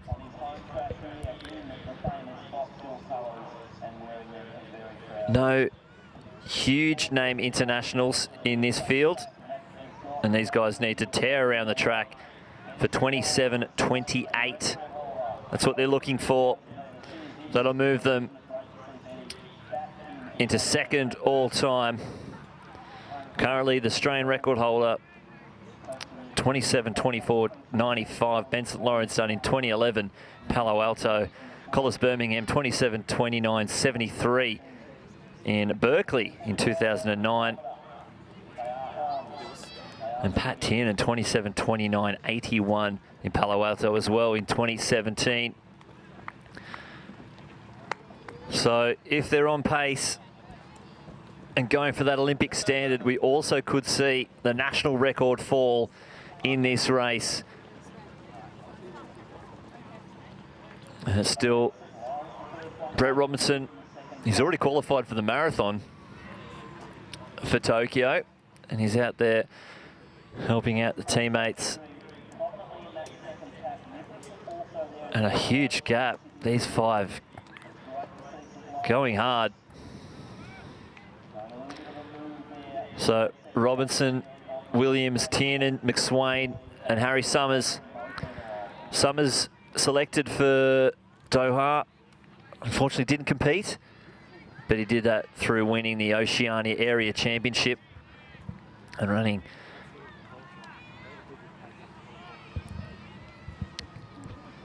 very fast. And we've got one of the stablemates of a few of the athletes out in front with Tamsin. Tamsin with Ryan Gregson.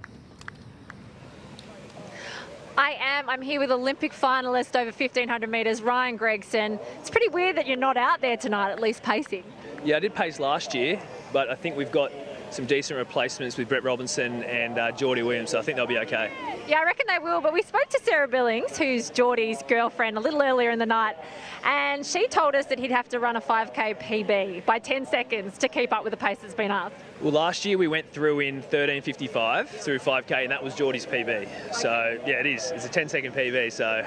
But he's got Brett shielding him for 7.5 laps, so if he's going to do it, it's tonight. But, yeah, that's just as hard as it is for the boys that are keeping up behind him. So it's a test for even Brett as well. Like, he's been doing marathon training, just ran New York Marathon, so to drop down and start running 66 seconds a lap when he's not used to breaking 72 in training, that's a test in itself, and he was certainly pretty nervous as well. Well, it's a pretty impressive squad. Let's talk, it's a pretty impressive household for you guys. Genevieve, your wife, just ran a brilliant 10,000 metres. You don't look shocked at all that she did that. I'd much prefer to be racing. I'm not shocked because I think she's a beast, and everyone always says she's tough and she works hard, which she does, but she's actually more talented than people give her credit for. She's a pretty good runner, but just when you have no control over it, the worst was probably the Burnie 10 a couple of months ago, and there was no live stream, no one even there that I could text to see how she's going, and that was hard. Just, I don't know, I'm a pessimist probably. And I just always expect the worst. Not with me, but just I don't know. No, it's okay. I'm married. I never try to get my hopes up. It's hard when you're married to a sports person. It's really difficult. You don't want to get your hopes up too much. But I mean, you're right. People do talk about, I'm guilty of it too, about how tough she is because she's phenomenal. She is a beast, but she's superbly talented. You do not make Olympic finals without having talent. She did just tell us that she was going to now try for the 10,000 metres as well as the steeple. That's an impressive double. Well, you can't double. Ideally, you should double in the steeple and the 5, but as she probably told you, you can't do it with the program. And steeple's early, 10K's on the last day, so if you're going to hang around, instead of going out to nightclubs in Tokyo after her steeple, why not run an Olympic 10K? So she's got won this tonight. That obviously leaves her in a good position. She'll probably go to Stanford in California in May and try to run really fast. But with the way points things go and rankings, who knows, that might be enough tonight, so I don't know. Okay, so I know there's a race going on that's really important, so we'll be very quick. Let's go. Who do you think that is going to win this one? Look, with the bookies, Stewie has to start favourite just because he's class, very class runner, but Pat is a beast, and the faster the race is, the way how fast the pace is going, that will suit Pat more than Stewie, I'd say. Just because Stewie can run 3:31. He did it twice this year. He probably wants it as slow as possible, fast over the last mile. Pat just wants to churn it out, go through in 13:45 and run Stewie off his feet. So I don't know which way it's going to go. You could see Pat drop Stewie with 2 laps to go, or Stewie just won't have a kick because they're running 27:30 pace. So it's interesting. And you know, the fact that you are sitting on the fence there shows the quality of the field. Well, Pat came here for a reason. You know, you don't really know what he's doing a lot of the time because he's over in America. But if you're flying all this way, you know, he's obviously came correct, and yeah, it would be no surprise if he wins tonight. And Harry Summers is on the back there, so he looks pretty good as well. Now, Ryan, just quickly tell us, what are you doing with your training? Me, I had a few niggles at the end of the season, so I had a month off, refreshed. And now I'm a month into my preparation now, so obviously right now as it stands today, not that fit, but and probably a bit fat, but the fitter you are, the quicker you lose your fitness, but then it comes back quick. So tracking, fine, yeah. No doubt you'll be fine, Ryan. We're looking forward to what you're going to produce for us next year. But let's get back to the race because it is a fantastic race at the moment that we can see. Back to Lynchy in the studio? Yeah, back to Lynchy. Yeah. Thanks, Gregson. Tams, can you tell him to get off the fence? He didn't give us a prediction. He was too gentle. I want to hear a real prediction. But that was good. It gave me a bit of a breather. And you can see there's a massive gap back to, it looks like still Dave McNeil. Now these boys are absolutely tearing around the track. And we've got 3 athletes in the 3 per nation on the world rankings for the 10,000 metres. Stu McSwain sitting in 15th place with 12:05. Jack Rayner 31st with 11:47, and Brett Robinson 33rd with 11:45. So there are 3 athletes currently on the world rankings. No athlete with the qualifier. And the weird thing is about the 10K is a 5K actually counts for it. So you get a lot less points, a lot less bonus points for your 5K on it.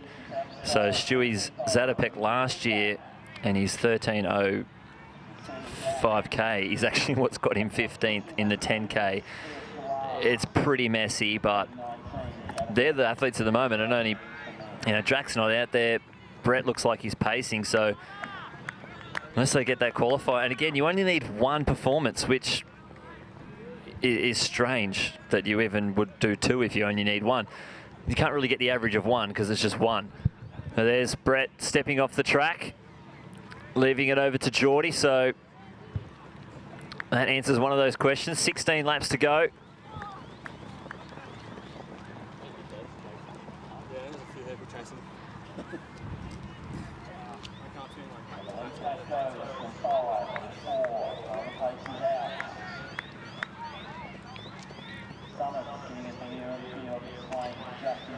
Now let's see if Geordie can keep them through this pace through 5K.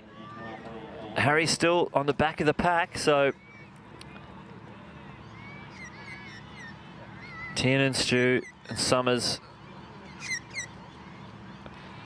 our three at the moment. Geordie,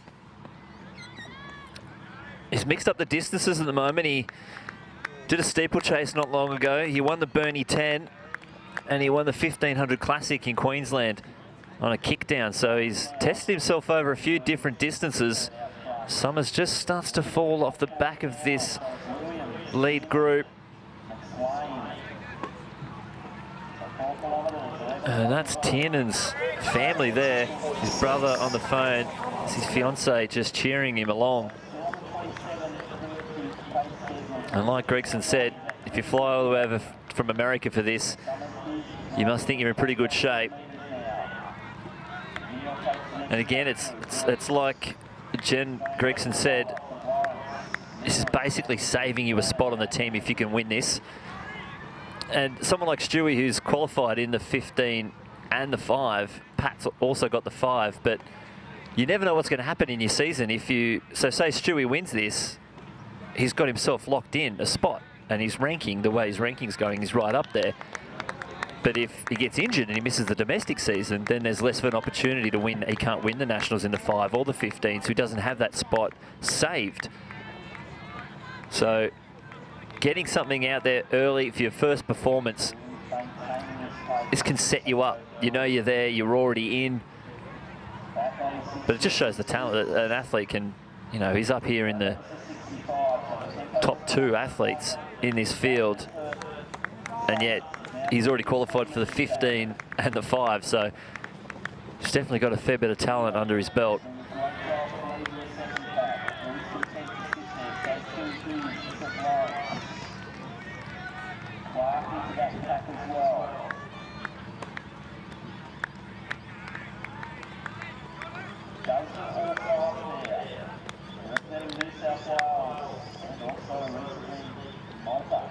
So about just under 400 metres for the pace. He's hurting. No, he couldn't get around. He took him around for as far as he could. But honestly, you can't ask for much more from your teammate than that. He's dug pretty deep, and it was showing. So it's a 2-man race now, Tiernan and McSwain. Now we've got 13 laps to go, so when they go to the back straight, we'll see their 5K split. So last year they went through in 13:55, and Stu took it out in 27:50.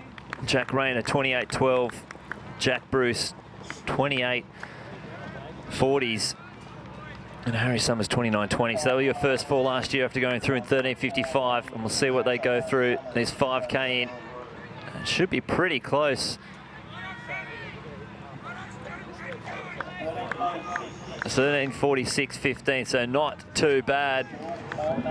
Let's see if they can carry on with it. And some of the other athletes are starting to come into the picture.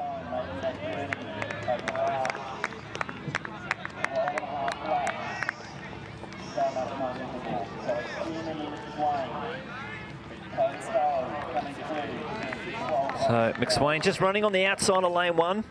Both long striding athletes, so just don't want to get caught up in each other's rhythm. It's getting a little bit dark down the back straight here at Box Hill Athletics Club. Summers still holding on to that 3rd place.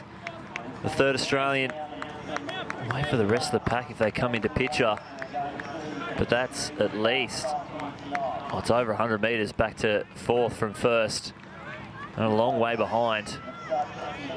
There is Jack Bruce leading that pack. They've got a long way to travel.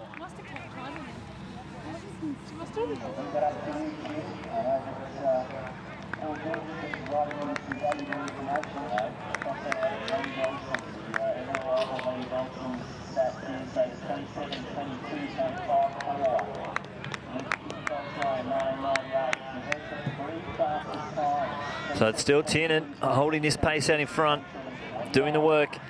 He did this in probably one of my favourite national championships, the 2018 Commonwealth Games trials.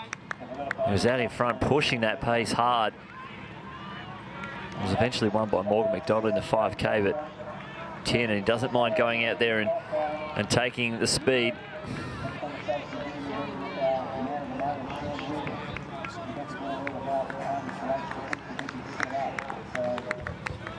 Might have just lifted that pace a little bit.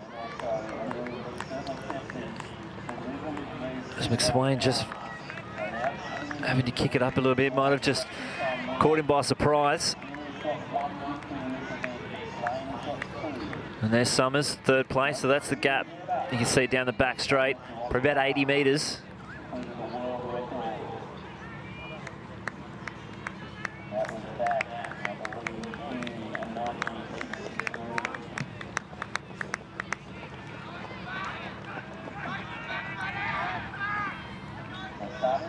So there's the first of our pack.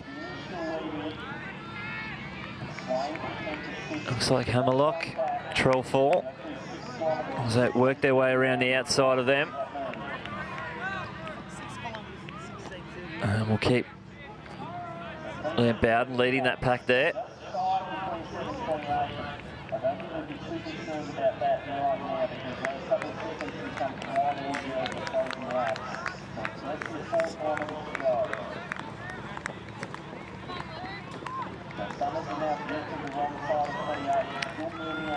They head down through the dark at the back straight, just past Max Stevens, the steeplechaser.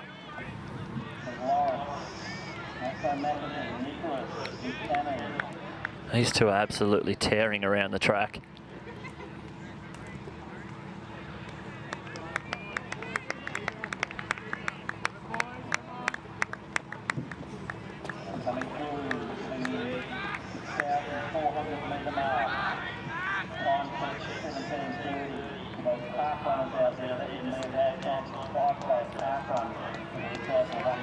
And 9 laps to go.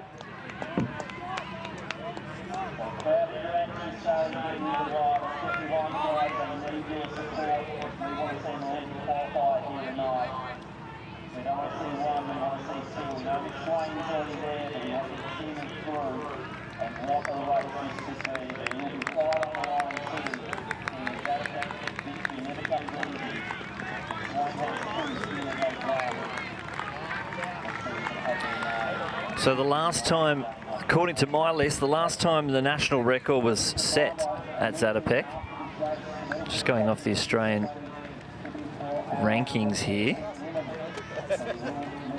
looks like it might have been Sean Crichton in 1996. He was second, 27:31.92, which is the 4th fastest all time. And that was the record till Birmingham took it, and then St Lawrence. That would also make it the fastest time in Melbourne. So can they take that down? Can they set another national record at Zatopek?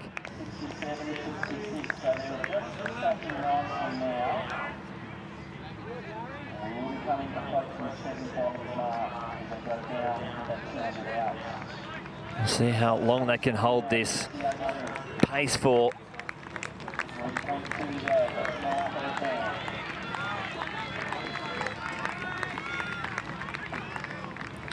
Looks like they're just passing Tim Vincent there.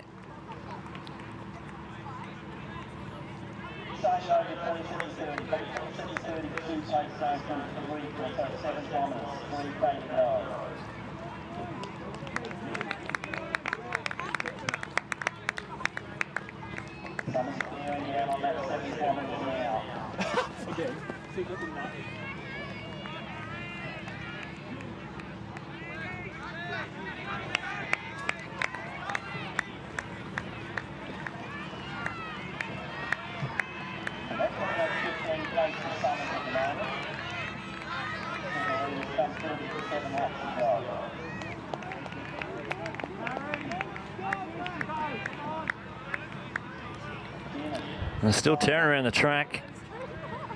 Look at the crowd on the hill. I'm sure over these hard last few laps, they're really going to need that to spur them home.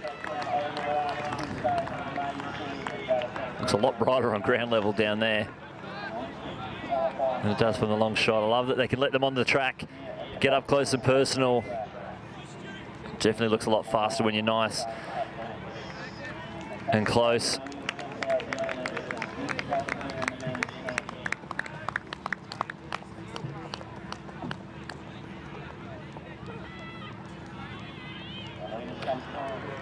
Just picking up the next group of athletes. 6 laps to go. I'll come around again for the 8Ks.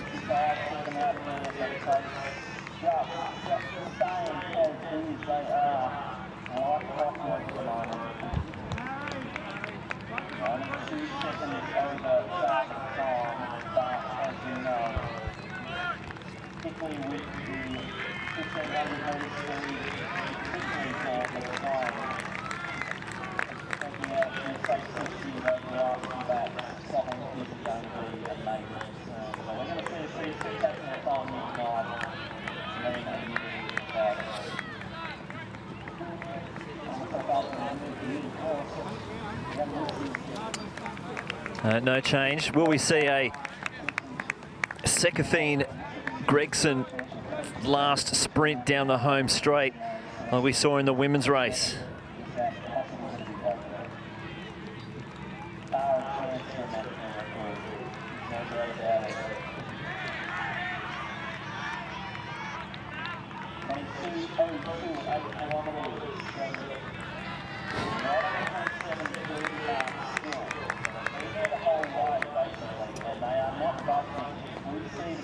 Not slowing down too much.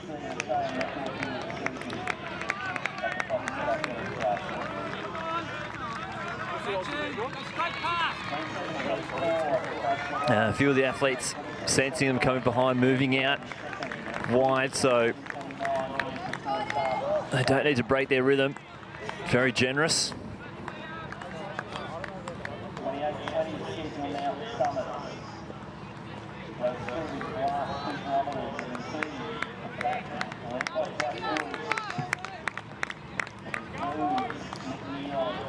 You can see the crowd starting to creep closer and closer down that home straight.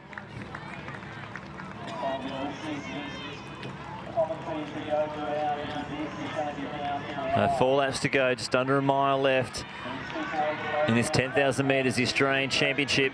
Stuart McSwain going for 3 in a row.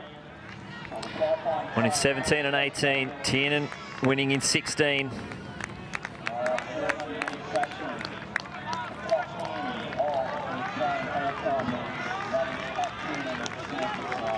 You can hear every lap they do, the crowd gets louder and louder.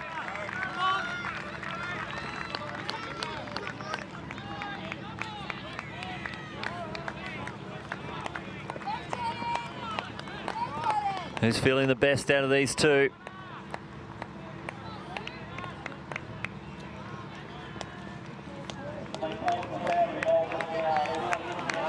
It's Kieran Tall, Louis McAfee, they move wide. They're not sure what to do at the moment. Zigzagging a little bit. And there's Niparis as well. So McAfee's probably going to run 10,005 metres after all that zigzagging down the home straight.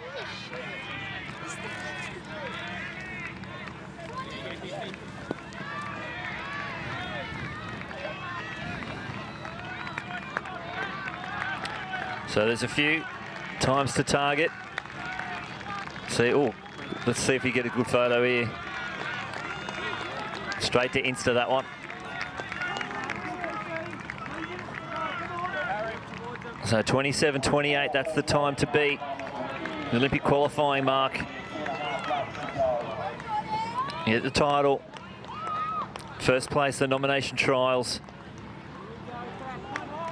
No real grimaces on the face of either of the athletes. Probably Stewie maybe showing a little bit more than Tiernan, but again, it could just be a poker face as we come back down the home straight again. What are they in, about lane 6 or 7? It is filling up. Kids on the start stand. So 800 metres left to go. What are we going to see? Tiernan PB 27.29.81. McSwain's PB 27.50.89. Both hold their own state records. McSwain, the Tasmanian, Tiernan, the Queensland record. And the crowd's getting louder and louder. Can we get both across the line here? 27.28. Could we see both of them dip under the Australian record? 27.24.95.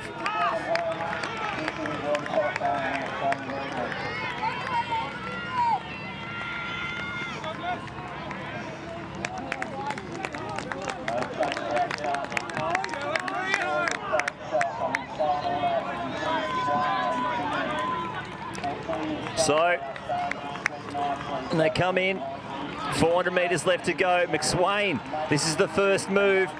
They get the bell, 400 metres left. Can Tiernan respond? What have they got? The cheers, louder and louder. McSwain, he's got a lot left in the tank. With 300 metres left, what can he do? As he comes around, this is a huge run from McSwain. What is he going to do on this last lap? This is huge.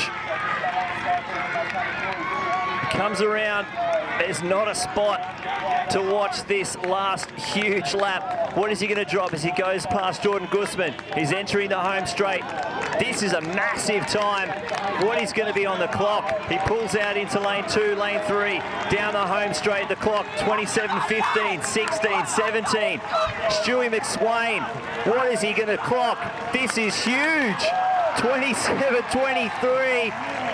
That is fantastic. When that official time comes in, that's a new Australian record. That's an Olympic qualifier. Stewie McSwain, he's now got 3 Olympic qualifiers, the 1500, the 5K and the 10K. He's the Australian champion. He's won 3 Zatopek titles in a row. And he's won the Tokyo 2020 nomination trials. An absolute bomb of a last lap from McSwain. And he tosses the arm sleeves into the crowd, to the fans. I want to see the time for Tiernan as well. But did we just see? Need that official time. He's a long way under. But that, Harry Summers moving out wide, so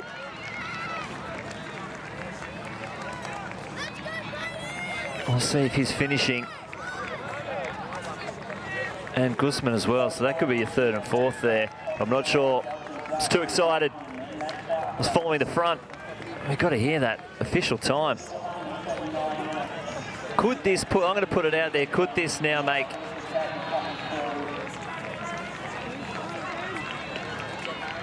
Benson Lawrence gives him a high five. Can we get a passing of the national record? An actual physical passing of the national record from St Lawrence to McSwain. But I'm going to put it out there. Does this, once we get that official time for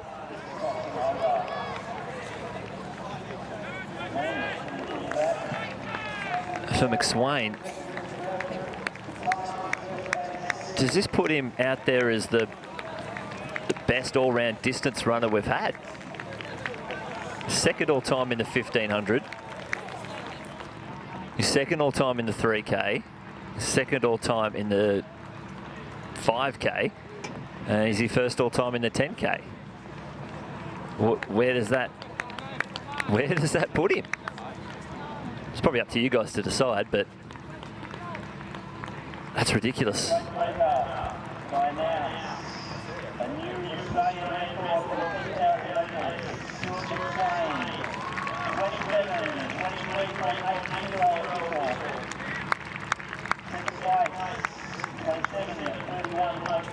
Tamsin with Stuart McSwain. Wow, Stuart, you know how to put on a show. Australian record, Olympic standard, that's pretty special. Yeah, I love racing in front of like a home crowd. I think Zatopek's a big meet each year. People pack it out, people love it. I always have my family over here, so I feel like you have that little bit more, you're a bit more eager to do well. So I try and bring it if I can this year. I probably started my season a little bit later this year, so to run that fast is probably a bit of a surprise, but I think we owe a lot to Pat Tiernan for setting up that race. What he was able to do after the pacemakers dropped out was pretty amazing. I know I was hurting the last 10 minutes, so I was hanging on for dear life. So I think half the credit definitely goes to Pat for his run as well. Yeah, Pat was really strong, and he was the one who set that suicidal pace for most. I mean, you saw the field drop off, well, you probably didn't, but they dropped off really quickly off that tempo. Yeah, obviously it was quick. We're lucky to have two of the best guys in Australia or the world pacing us in Brett Roberts and Geordie. So they set it up perfectly, and then obviously Pat's just so strong. I don't think there's many guys, definitely not in Australia obviously, but even in the world who can do what Pat can do over those longer distances. So yeah, it was pretty incredible what all those three guys were able to do to help me out tonight. Well, you know, I spoke to Geordie and Brett on the sidelines when they dropped out. They found that pace pretty tough, I think, and you guys had to keep going. You sat in there behind Patrick for most of the way. Was that the race plan? It's kind of, probably because I am kind of a bit of a shorter distance guy, I probably prefer it's a bit slower and it's a kick, but obviously Pat's really strong, so that was his plan to get after, and I just had to hold on as well as I could. And I definitely, especially probably 5 laps ago, I was hurting.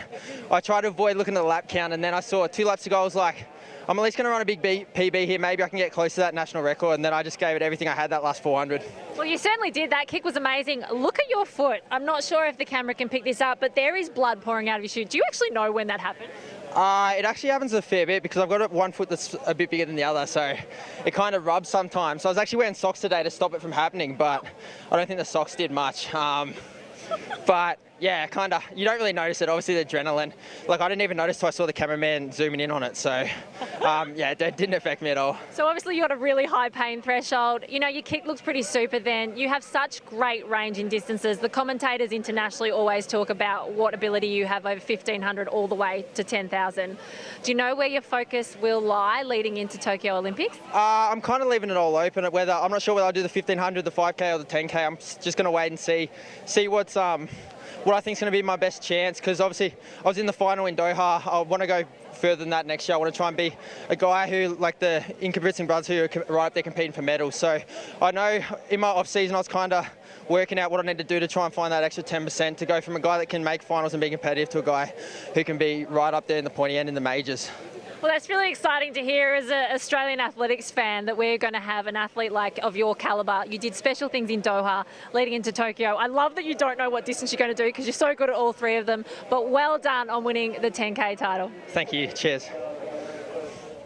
Absolutely unbelievable. Look at the crowd around him. 27:23:80, the official time, a new national record. He now sits in the top 2. He's second in the 15, the 5, the 3, and now he's number 1 in the 10. Olympic qualifier. Still waiting to see the rest of the times, how close the rest of our athletes got, but that is absolutely ridiculous. And Maury Bland straight in there asking him about what's happened. If anyone's seen the Prefontaine movie Without Limits, when he nearly gets caught and one of the athletes goes, "Oh, I nearly got you, Pre," and then he pulls his spike off and his foot's falling off and he's like, "You run with that?" Is that Prefontaine-esque? But look at that. That shoe, we'll put it in the museum. It's Stuart McSwain. That was ridiculous. So he crowned 2 Australian champions Genevieve Gregson in the women's 10,000 and Stewie McSwain in the men's. And we saw a brand new national record. Absolutely fantastic. Stewie McSwain, 27-23. Thank you to Tamza Manu down trackside. We'll see if we can get a photo with both of them. They're right there. I'm sure they'll be doing the medals. And keep tuned with those live results so you can grab the rest of the times. But what a day it's been here at Box Hill Athletics Club for Zatopek 2019. Zatopek 10. Fantastic championships. Thank you for tuning in, and hopefully there's plenty more track and field action to go this domestic season.